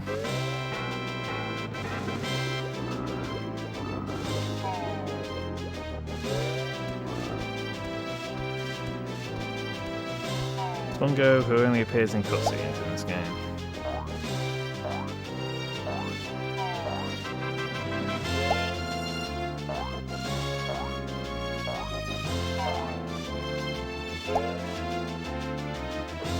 Don't know that I get the joke for bald. It's not onion. Ah yes, the important character of Quarry. A rock that we gave eyes to.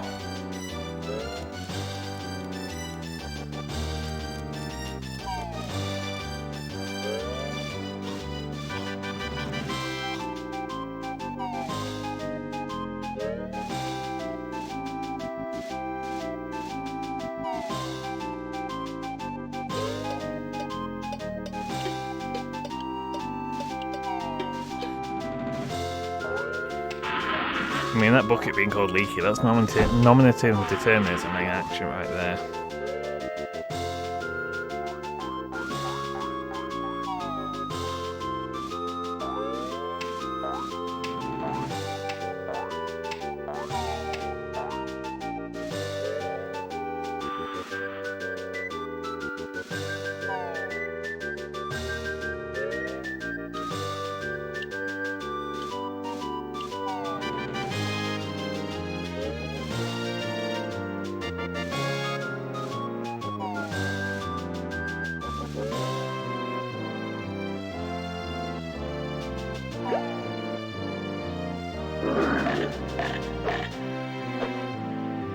These things which I didn't know I could damage for the longest time in this playthrough.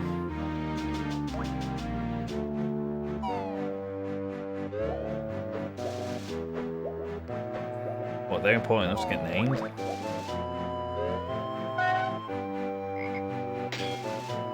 And yet we don't get a title thing for Clanker, clearly.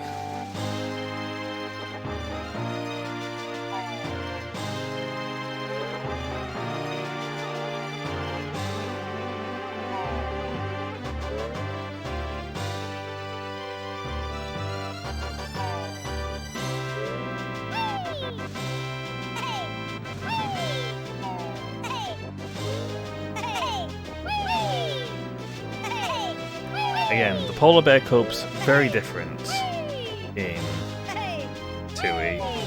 One of them becomes a female polar bear. I don't know whether there's a thing about early representation of trans in video games there, I don't know.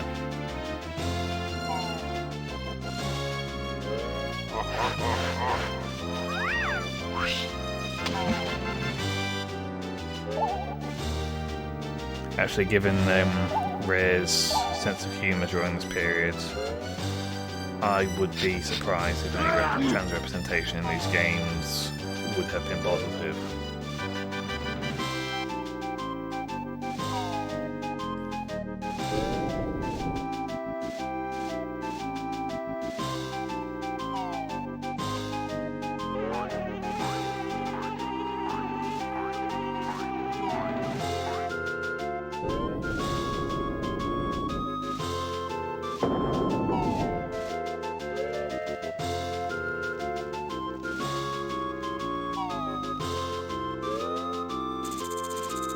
It is wild just how much Rare were cranking out games during this period, though. I mean,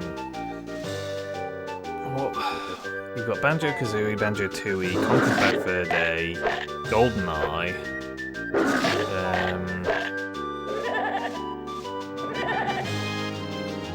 Perfect Dark, I mean, they're all... is that all their N64 titles? Well, no, they had...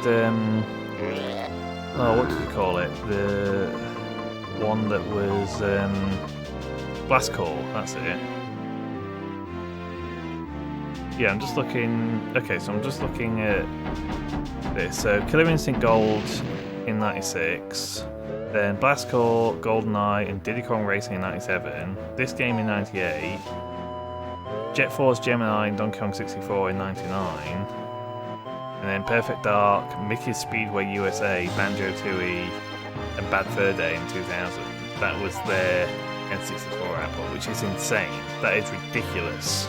Just how many blooming N64 games they put out in a, what was that, a 4-year period, 5-year period?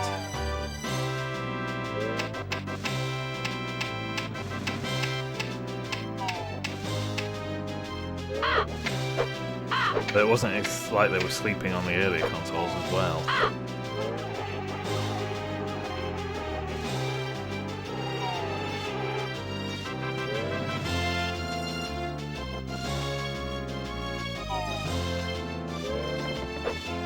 It does seem like Rare in a good place nowadays with like Sea of Thieves and stuff, but God, there was that period. I mean, so I have on my desk right now a mouse mat, which is a Banjo-Kazooie Nuts and Bolts branded mouse mat. I got that from a careers fair when I was at university. I did also have a Viva Pinata one, but that one got damaged to the point where it wasn't particularly useful. But yeah, during that time, we were talking like the early 2010s, that was just a really dark time for Rare in terms of what their game output was. It was all just Kinect and that shit.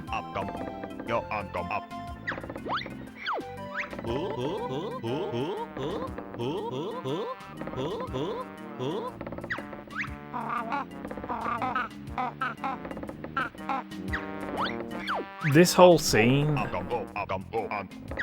makes me kind of grateful that I didn't play this as a kid, because if I'd encountered this whole scene before Stop and Swap was like a solved thing, it would have driven me absolutely fucking mental.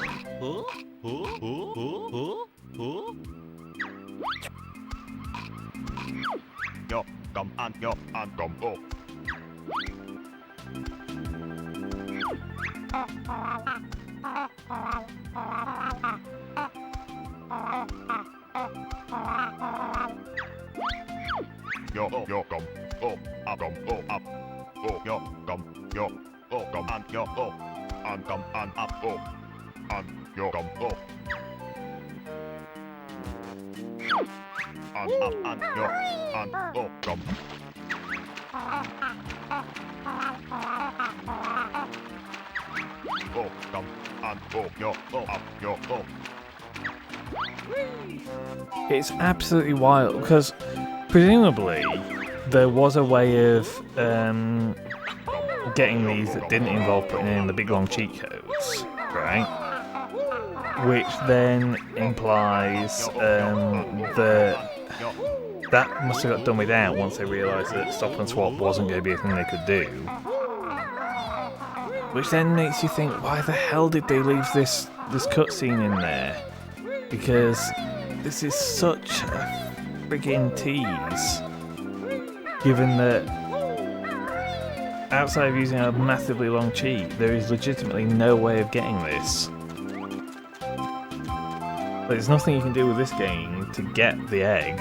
There's nothing you can do in Banjo-Tooie on N64 original hardware to make that open up.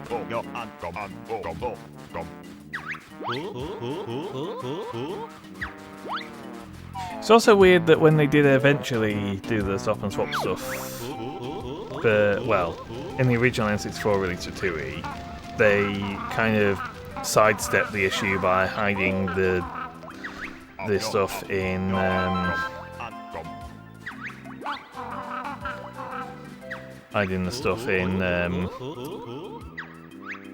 the Banjo-Kazooie cartridges you find in Spiral Mountain. But they do only do the collectibles that you can see in these videos, rather than just getting all 6 eggs and the ice key. Obviously, they do end up using all 6 eggs in the Xbox Live Arcade version. Also, they've still never done anything with Stop and Swap 2. I don't know whether they ever will.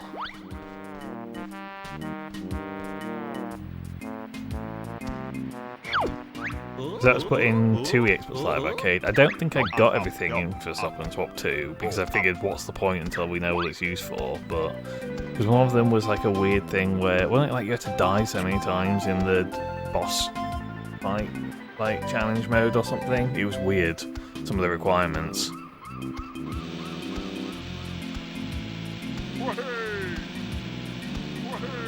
I love that wahey sound effect.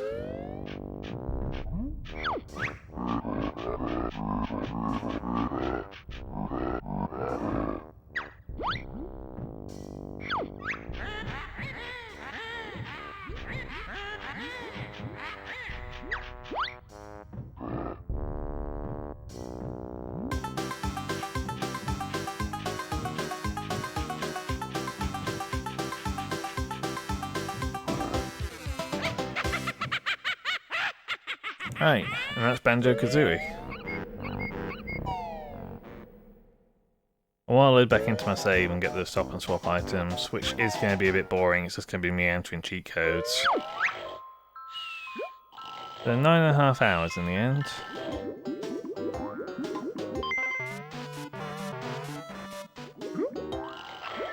We'll probably add on at least another half hour getting these cheat codes entered.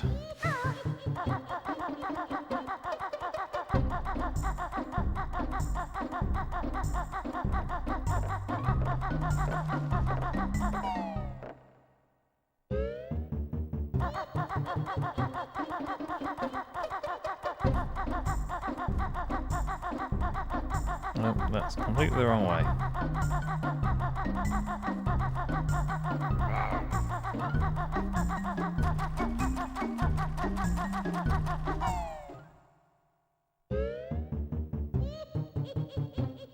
Yeah, I didn't, because I've only played the Xbox Live Arcade version, and I already owned Nuts and Bolts when that came out. Or, no, they came out at the same time, didn't they? Didn't you get a free copy of Banjo-Kazooie Xbox Live Arcade if you pre-ordered Nuts and Bolts? I think that's how it worked. Anyway, point being, the stop and swap stuff all unlocked in Xbox Live Arcade if you already had a save on your Xbox for either Banjo-Tooie Xbox Live Arcade, which took a bit longer to come out, or Nuts and Bolts Xbox Live Arcade, because Nuts and Bolts also pulled from the Live Arcade version of Banjo-Kazooie to do some stop and swap stuff. Well, admittedly, that was just to get more vehicle parts.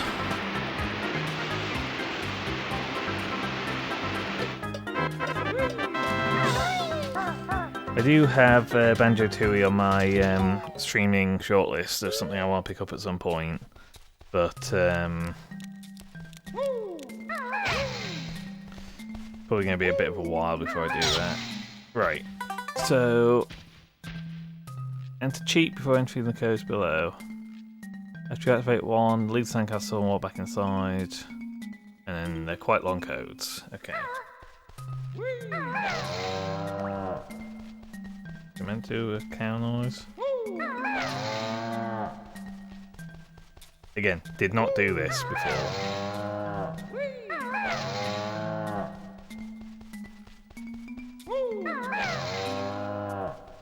Right.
Okay, that worked.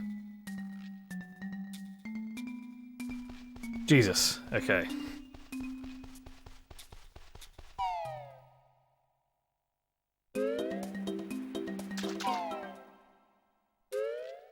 So that's one.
Prizes.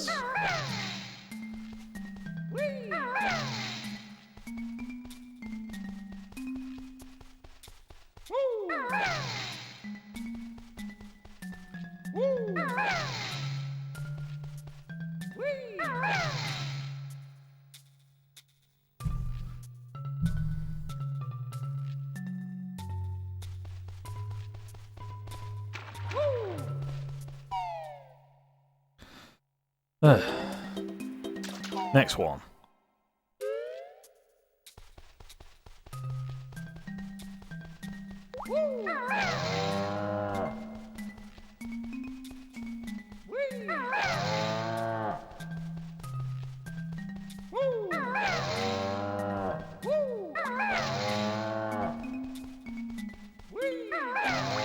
Right.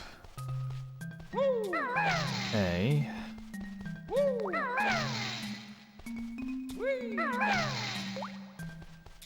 Desert.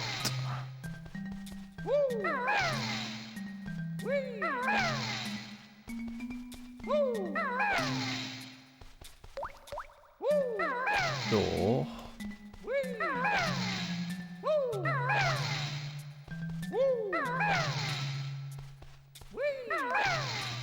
Opens.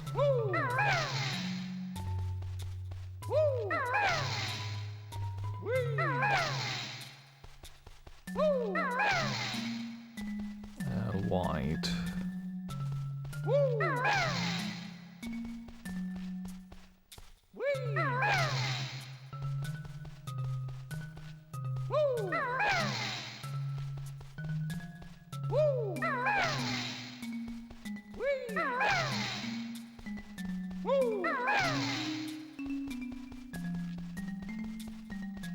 Ancient.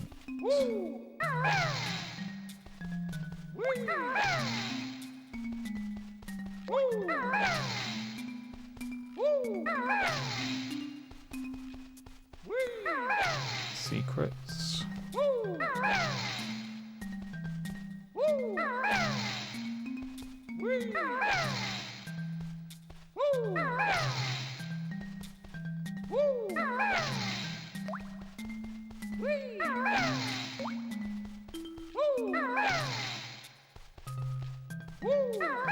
Wait.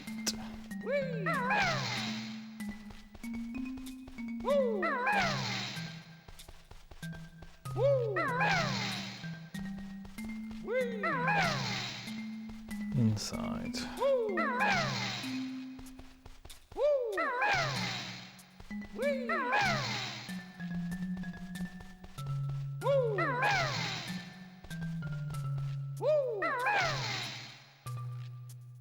Yep, that's another one got.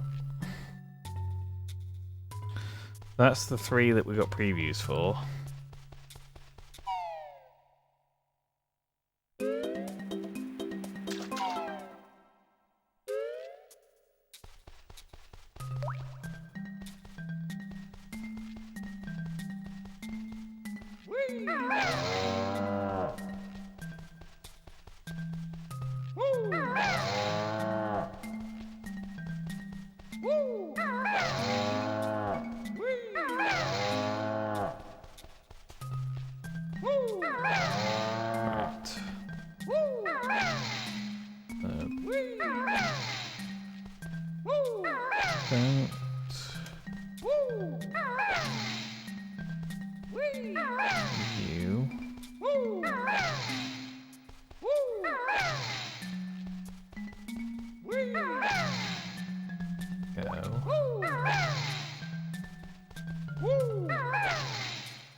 Hell.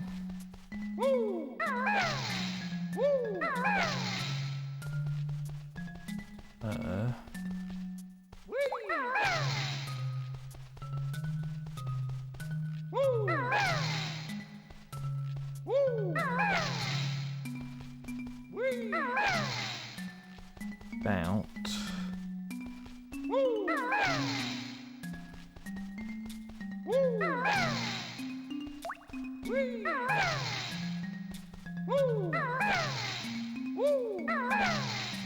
The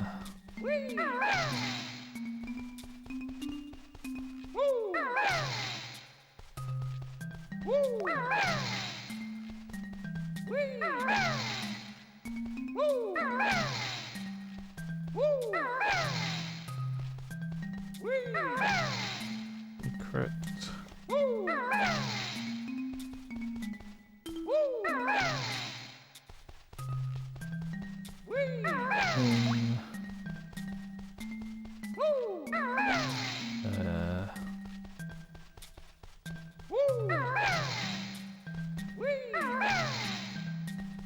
Tower.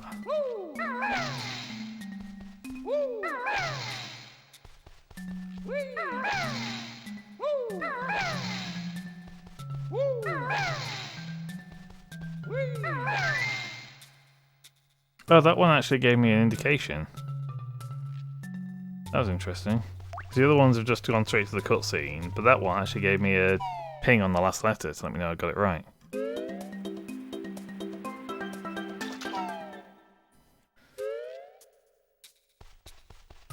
Right.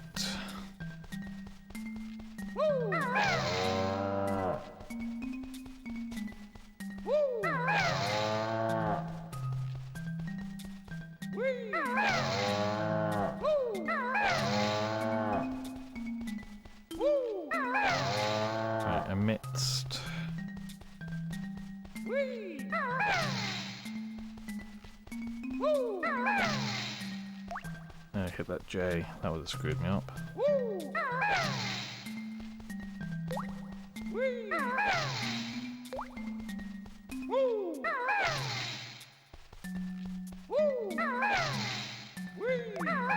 V.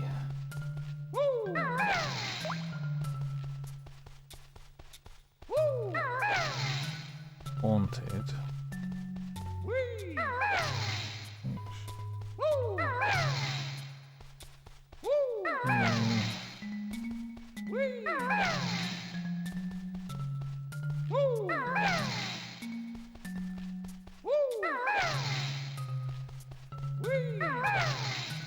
Bloom. This would have been so much quicker in 2 weeks, given that code room has you shooting eggs rather than humping things. Okay. Secret. Because every one of these has to include the word secret, apparently. In the bathroom.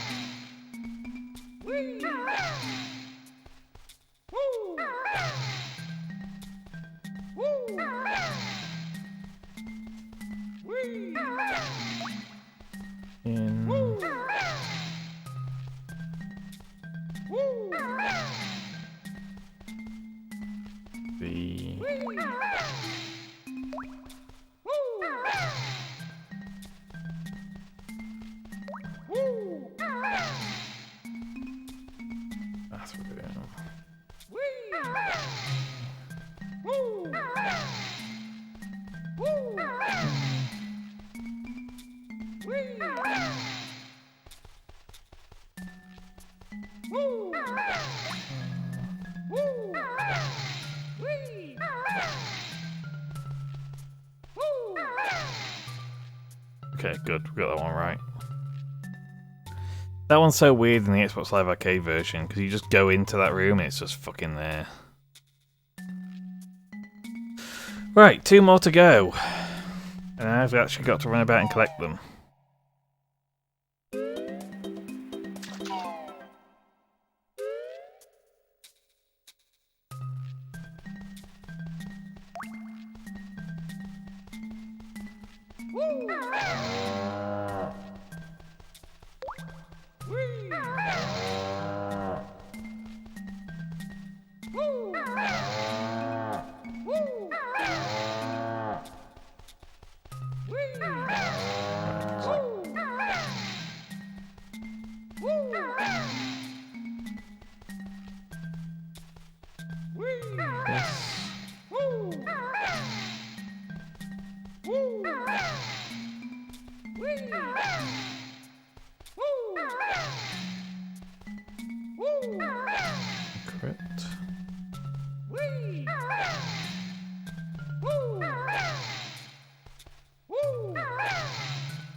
As much as I said that I'm glad I didn't play this as a kid because that cutscene would have driven me mad, absolutely mad.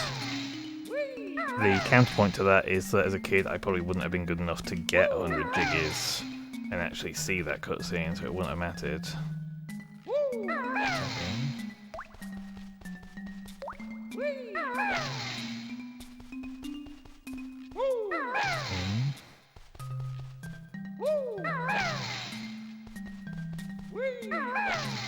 There.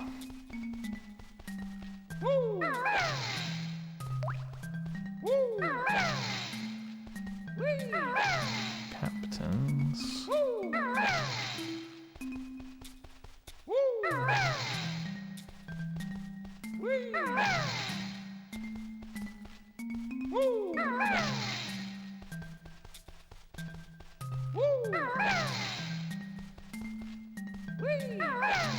Cabin.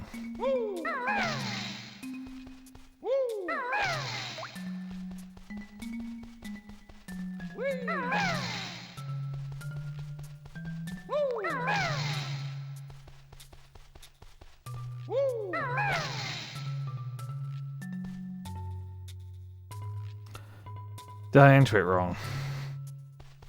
Great.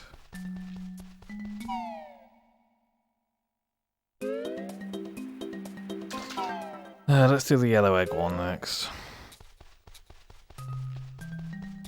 We'll do that one again. Sorry, this is tiresome.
Okay, that one triggered.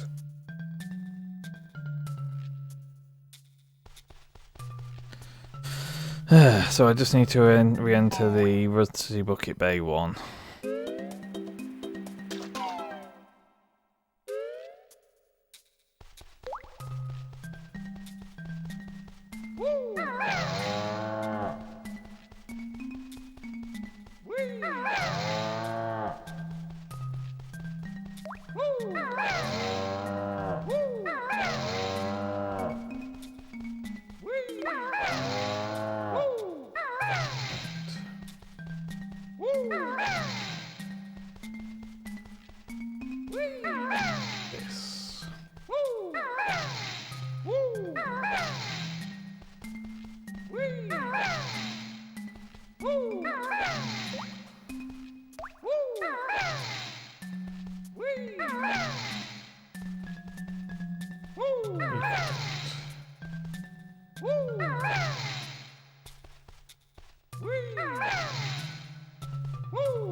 Cabin.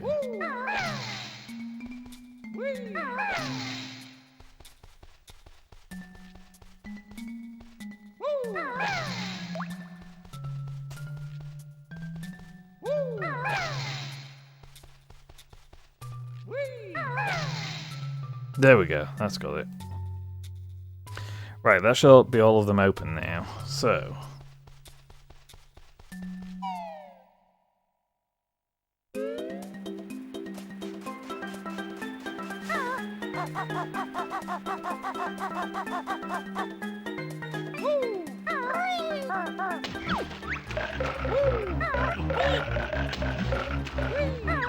Of course it spawned in front of it.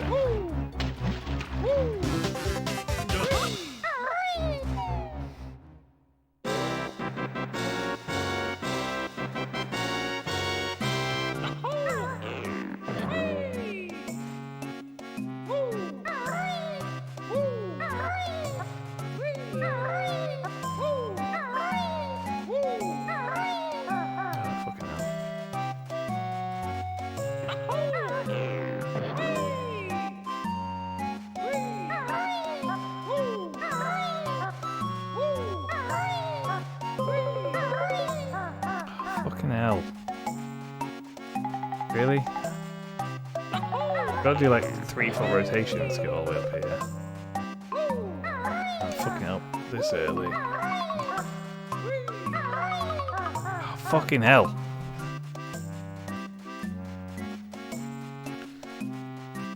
There I was thinking entering the codes would be the most tedious part. Still though, I think this is the only one that actually requires you to fucking put in some effort once you get into the area that has the hidden thing.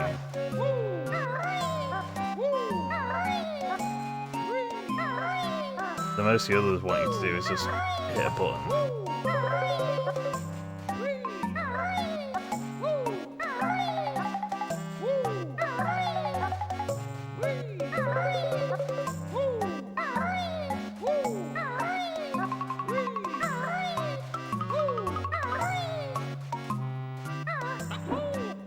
Right, pink egg.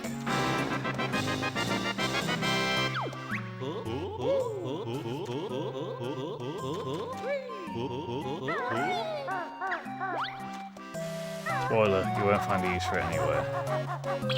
It just adds a new screen to your totals page.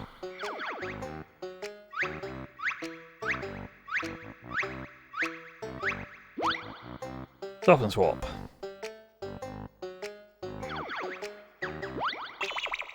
Which is the only place that you actually get any inclination as to what these things are in this game. Right, where's our next go to? Freeze easy, I think.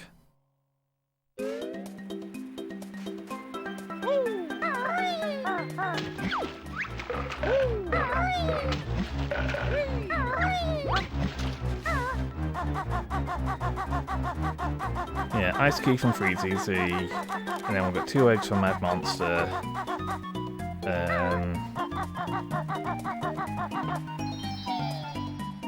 Oh, there's also Gobies as well to get.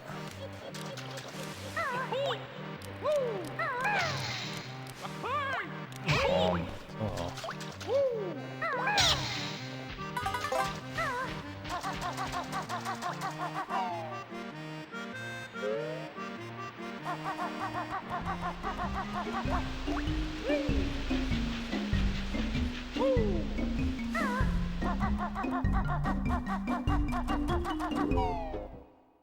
Let's try doing a pretty regular progression up to the Grunter's lair.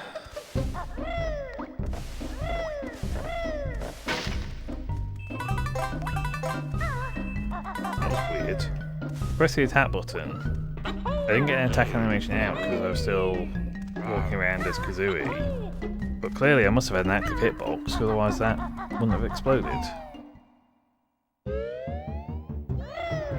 Right, Gobies. Wellies first, don't we?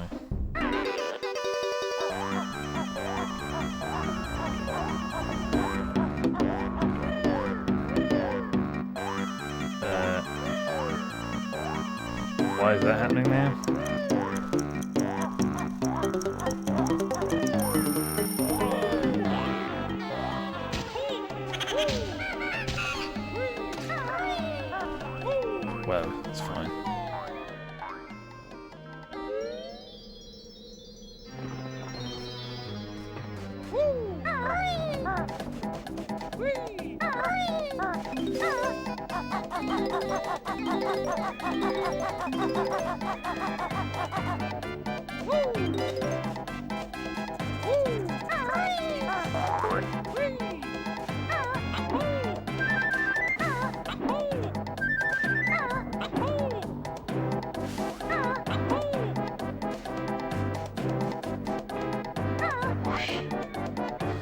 In my opinion, the reward for cashing in the ice key in 2E is my favourite, even if it is actually, in practice, a bit useless.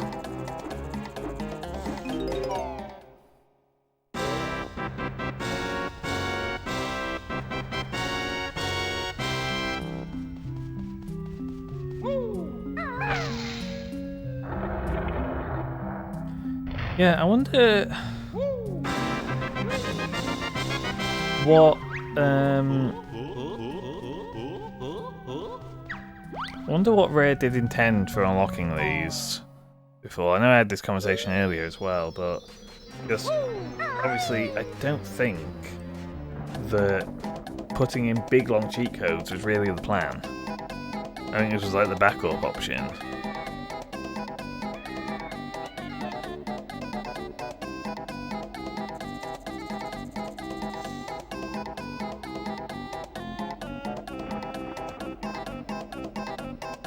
Wait, what's the cycle on this fucking carpet? There we go. What is that? An age.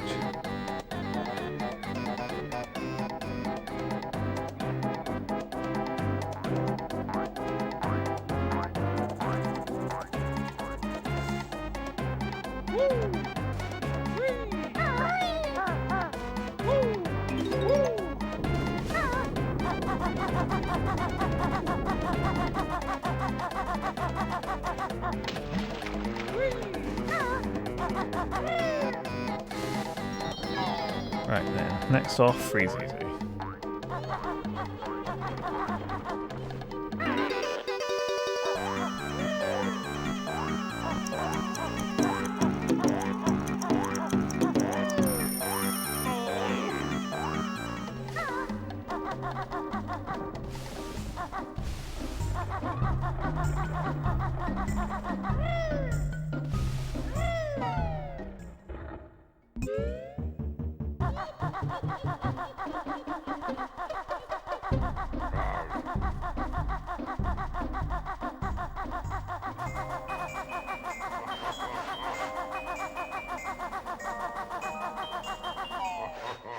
I'm just not acknowledging the existence of that fucking snowman.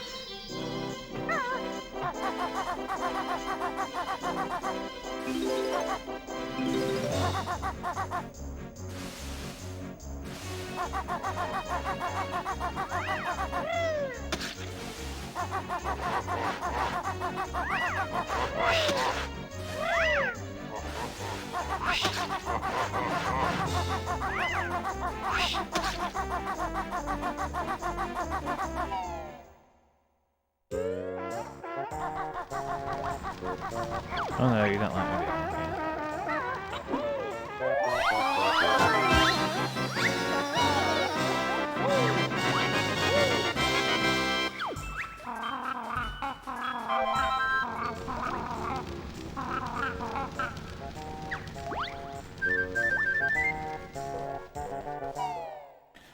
Okay, and then what is it? 2 in Mad Monster, 1 in Rusty Bucket, and 1 in Quick Clock, and then we're done.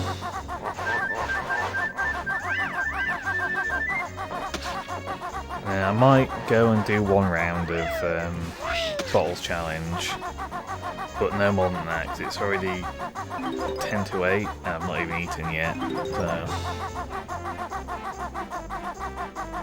And given that I'm down a pint of blood, I probably should eat something. A unit of blood, I forget how much a unit is, I don't think it's actually a pint anymore.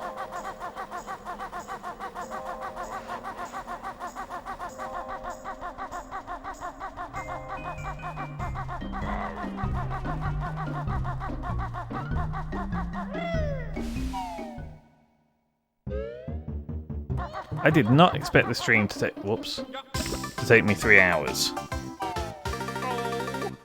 I was thinking 2 hours tops to get the game finished off, including stop and swap. I thought Click Clock Wood would only take me maybe an hour at most, and then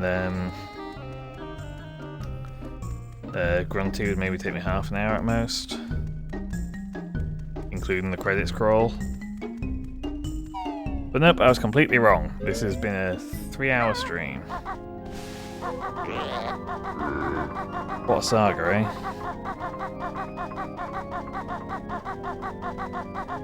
So I did think I might stream something else tonight as well, but I'm not sure that I've got much of the energy for it at this point, after I've got done with this.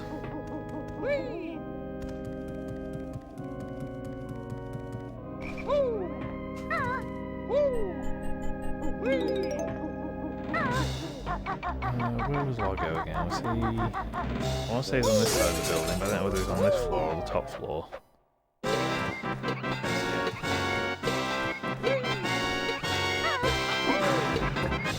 Yeah, that one's just weird. Like, it didn't even come on camera before I collected it.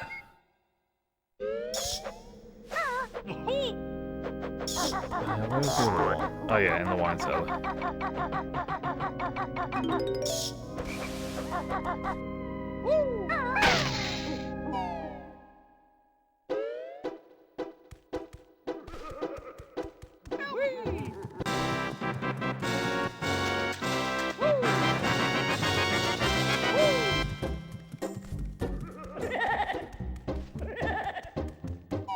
So is it only the 3 that you get the hints for that there's any dialogue associated with? The 3 that,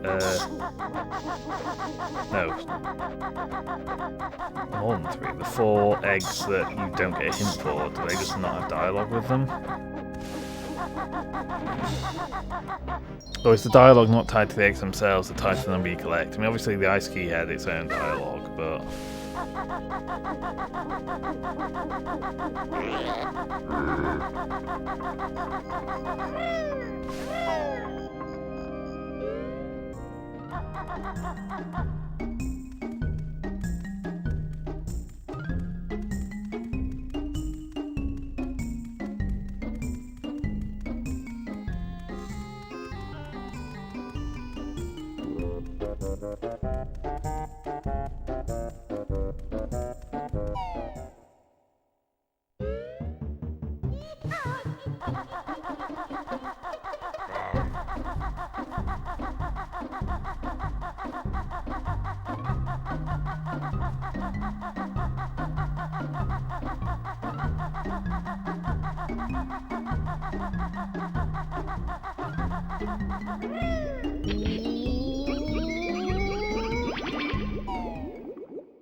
Now I just have to remember which fucking entrance it is to get to the captain's cabin.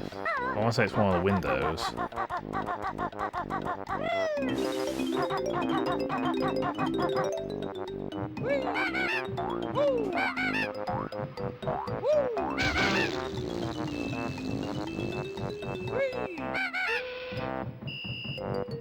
Not that, because that's like the galley area.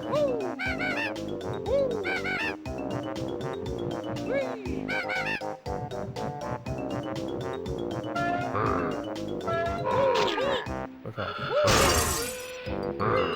Is this room? Or is this the cabin's crew? That's cabin. Not cabin. Crew quarters, that's what I mean. Fucking cabin crew, what an airplane now. These definitely not openable. Doesn't seem like it.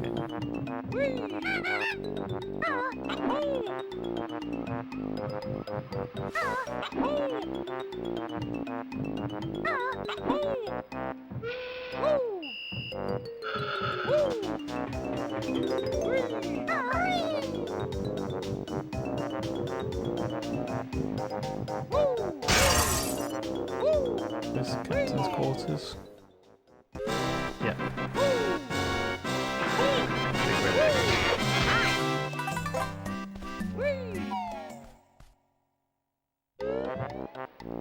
Leave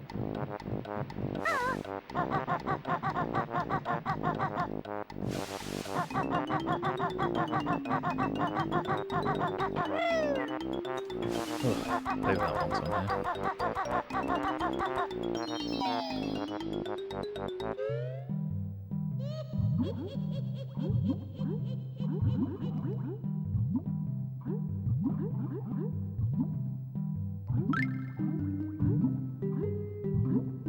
It's a shame that you don't either get an additional pip of oxygen when you get your last honeycomb piece, nor does it get doubled.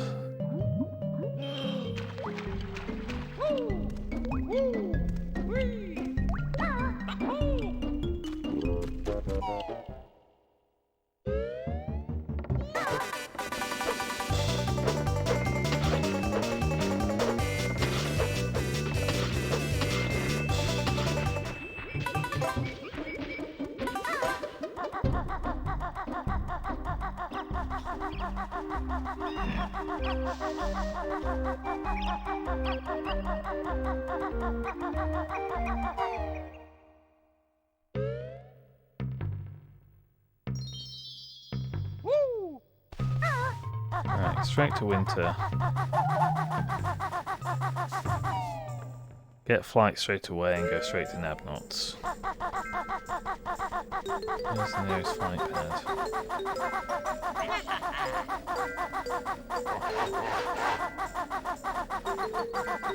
It would be on top of that platform, but so the next best bet is Mumbo's.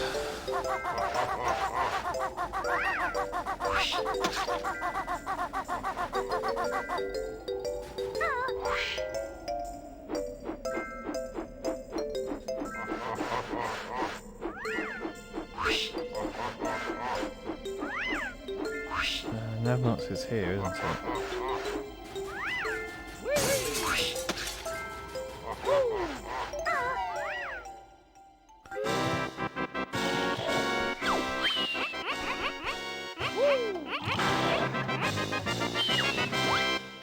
So that's all the stop and swap, I think.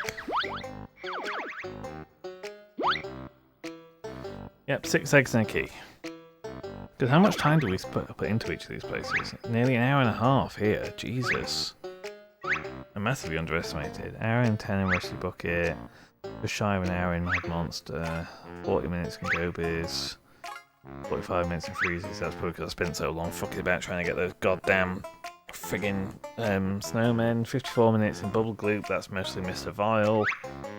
Half an hour in Clankers, an hour in Treasure Trove, that's mostly entering cheat codes, 20 minutes in Mumbo's, 2 hours in Gruntilda's, and 6 minutes in Spiral Mountain, for a total of 10 hours in 10 minutes. Yeah, 10 hours for a completionist non-blind run, that sounds about right to me. I mean, obviously if you were speedrunning it you'd be quicker, but I wasn't. Okay.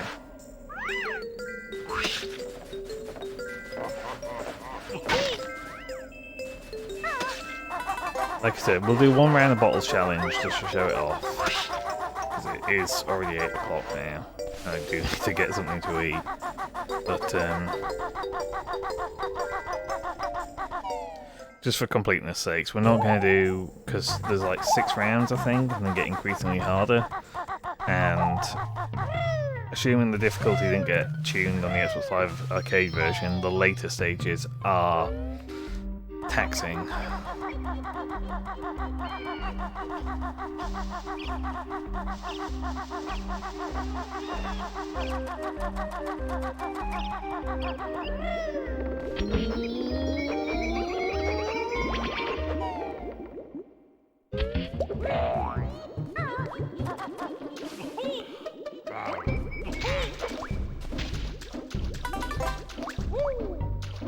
Yeah, this game has camera issues sometimes.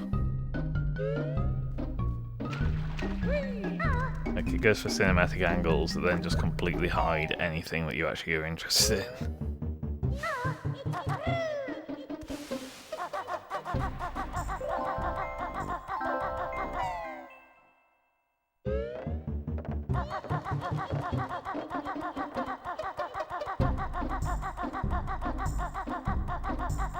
Right, back out to Spiral Mountain for the first time since sometime in August.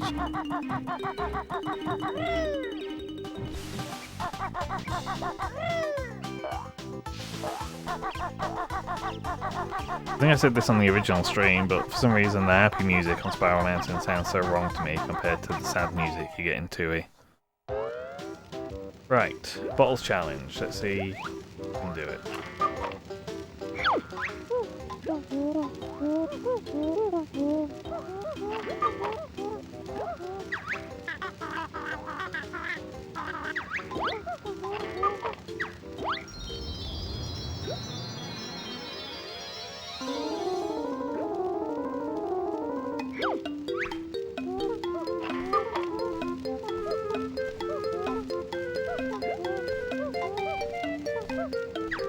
And thankfully, this first one more than rotated.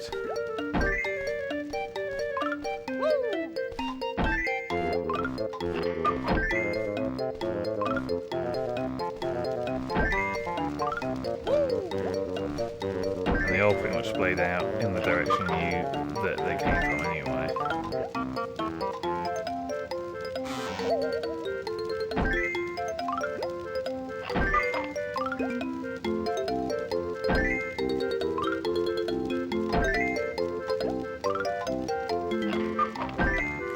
And for anyone who hasn't seen 2E, they make this a mandatory puzzle, albeit with slightly less difficulty and with fail-safes if you can't do it, to unlock levels in 2E. As I said, this first one is pretty straightforward. They all splayed out pretty much where you expect them to be anyway.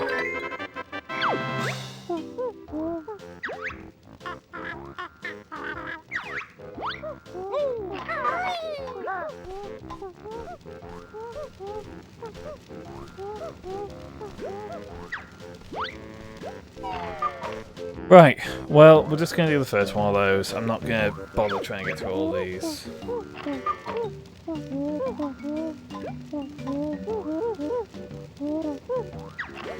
Like I said, there's like 6, and they get increasingly hard because they spread the pieces out more, and they rotate the pieces more, and the rooms that they're in are less visually distinctive, which means you're less reliable. It's less easy to pick out where they're meant to be if you don't have enough of the rest of the puzzle filled out.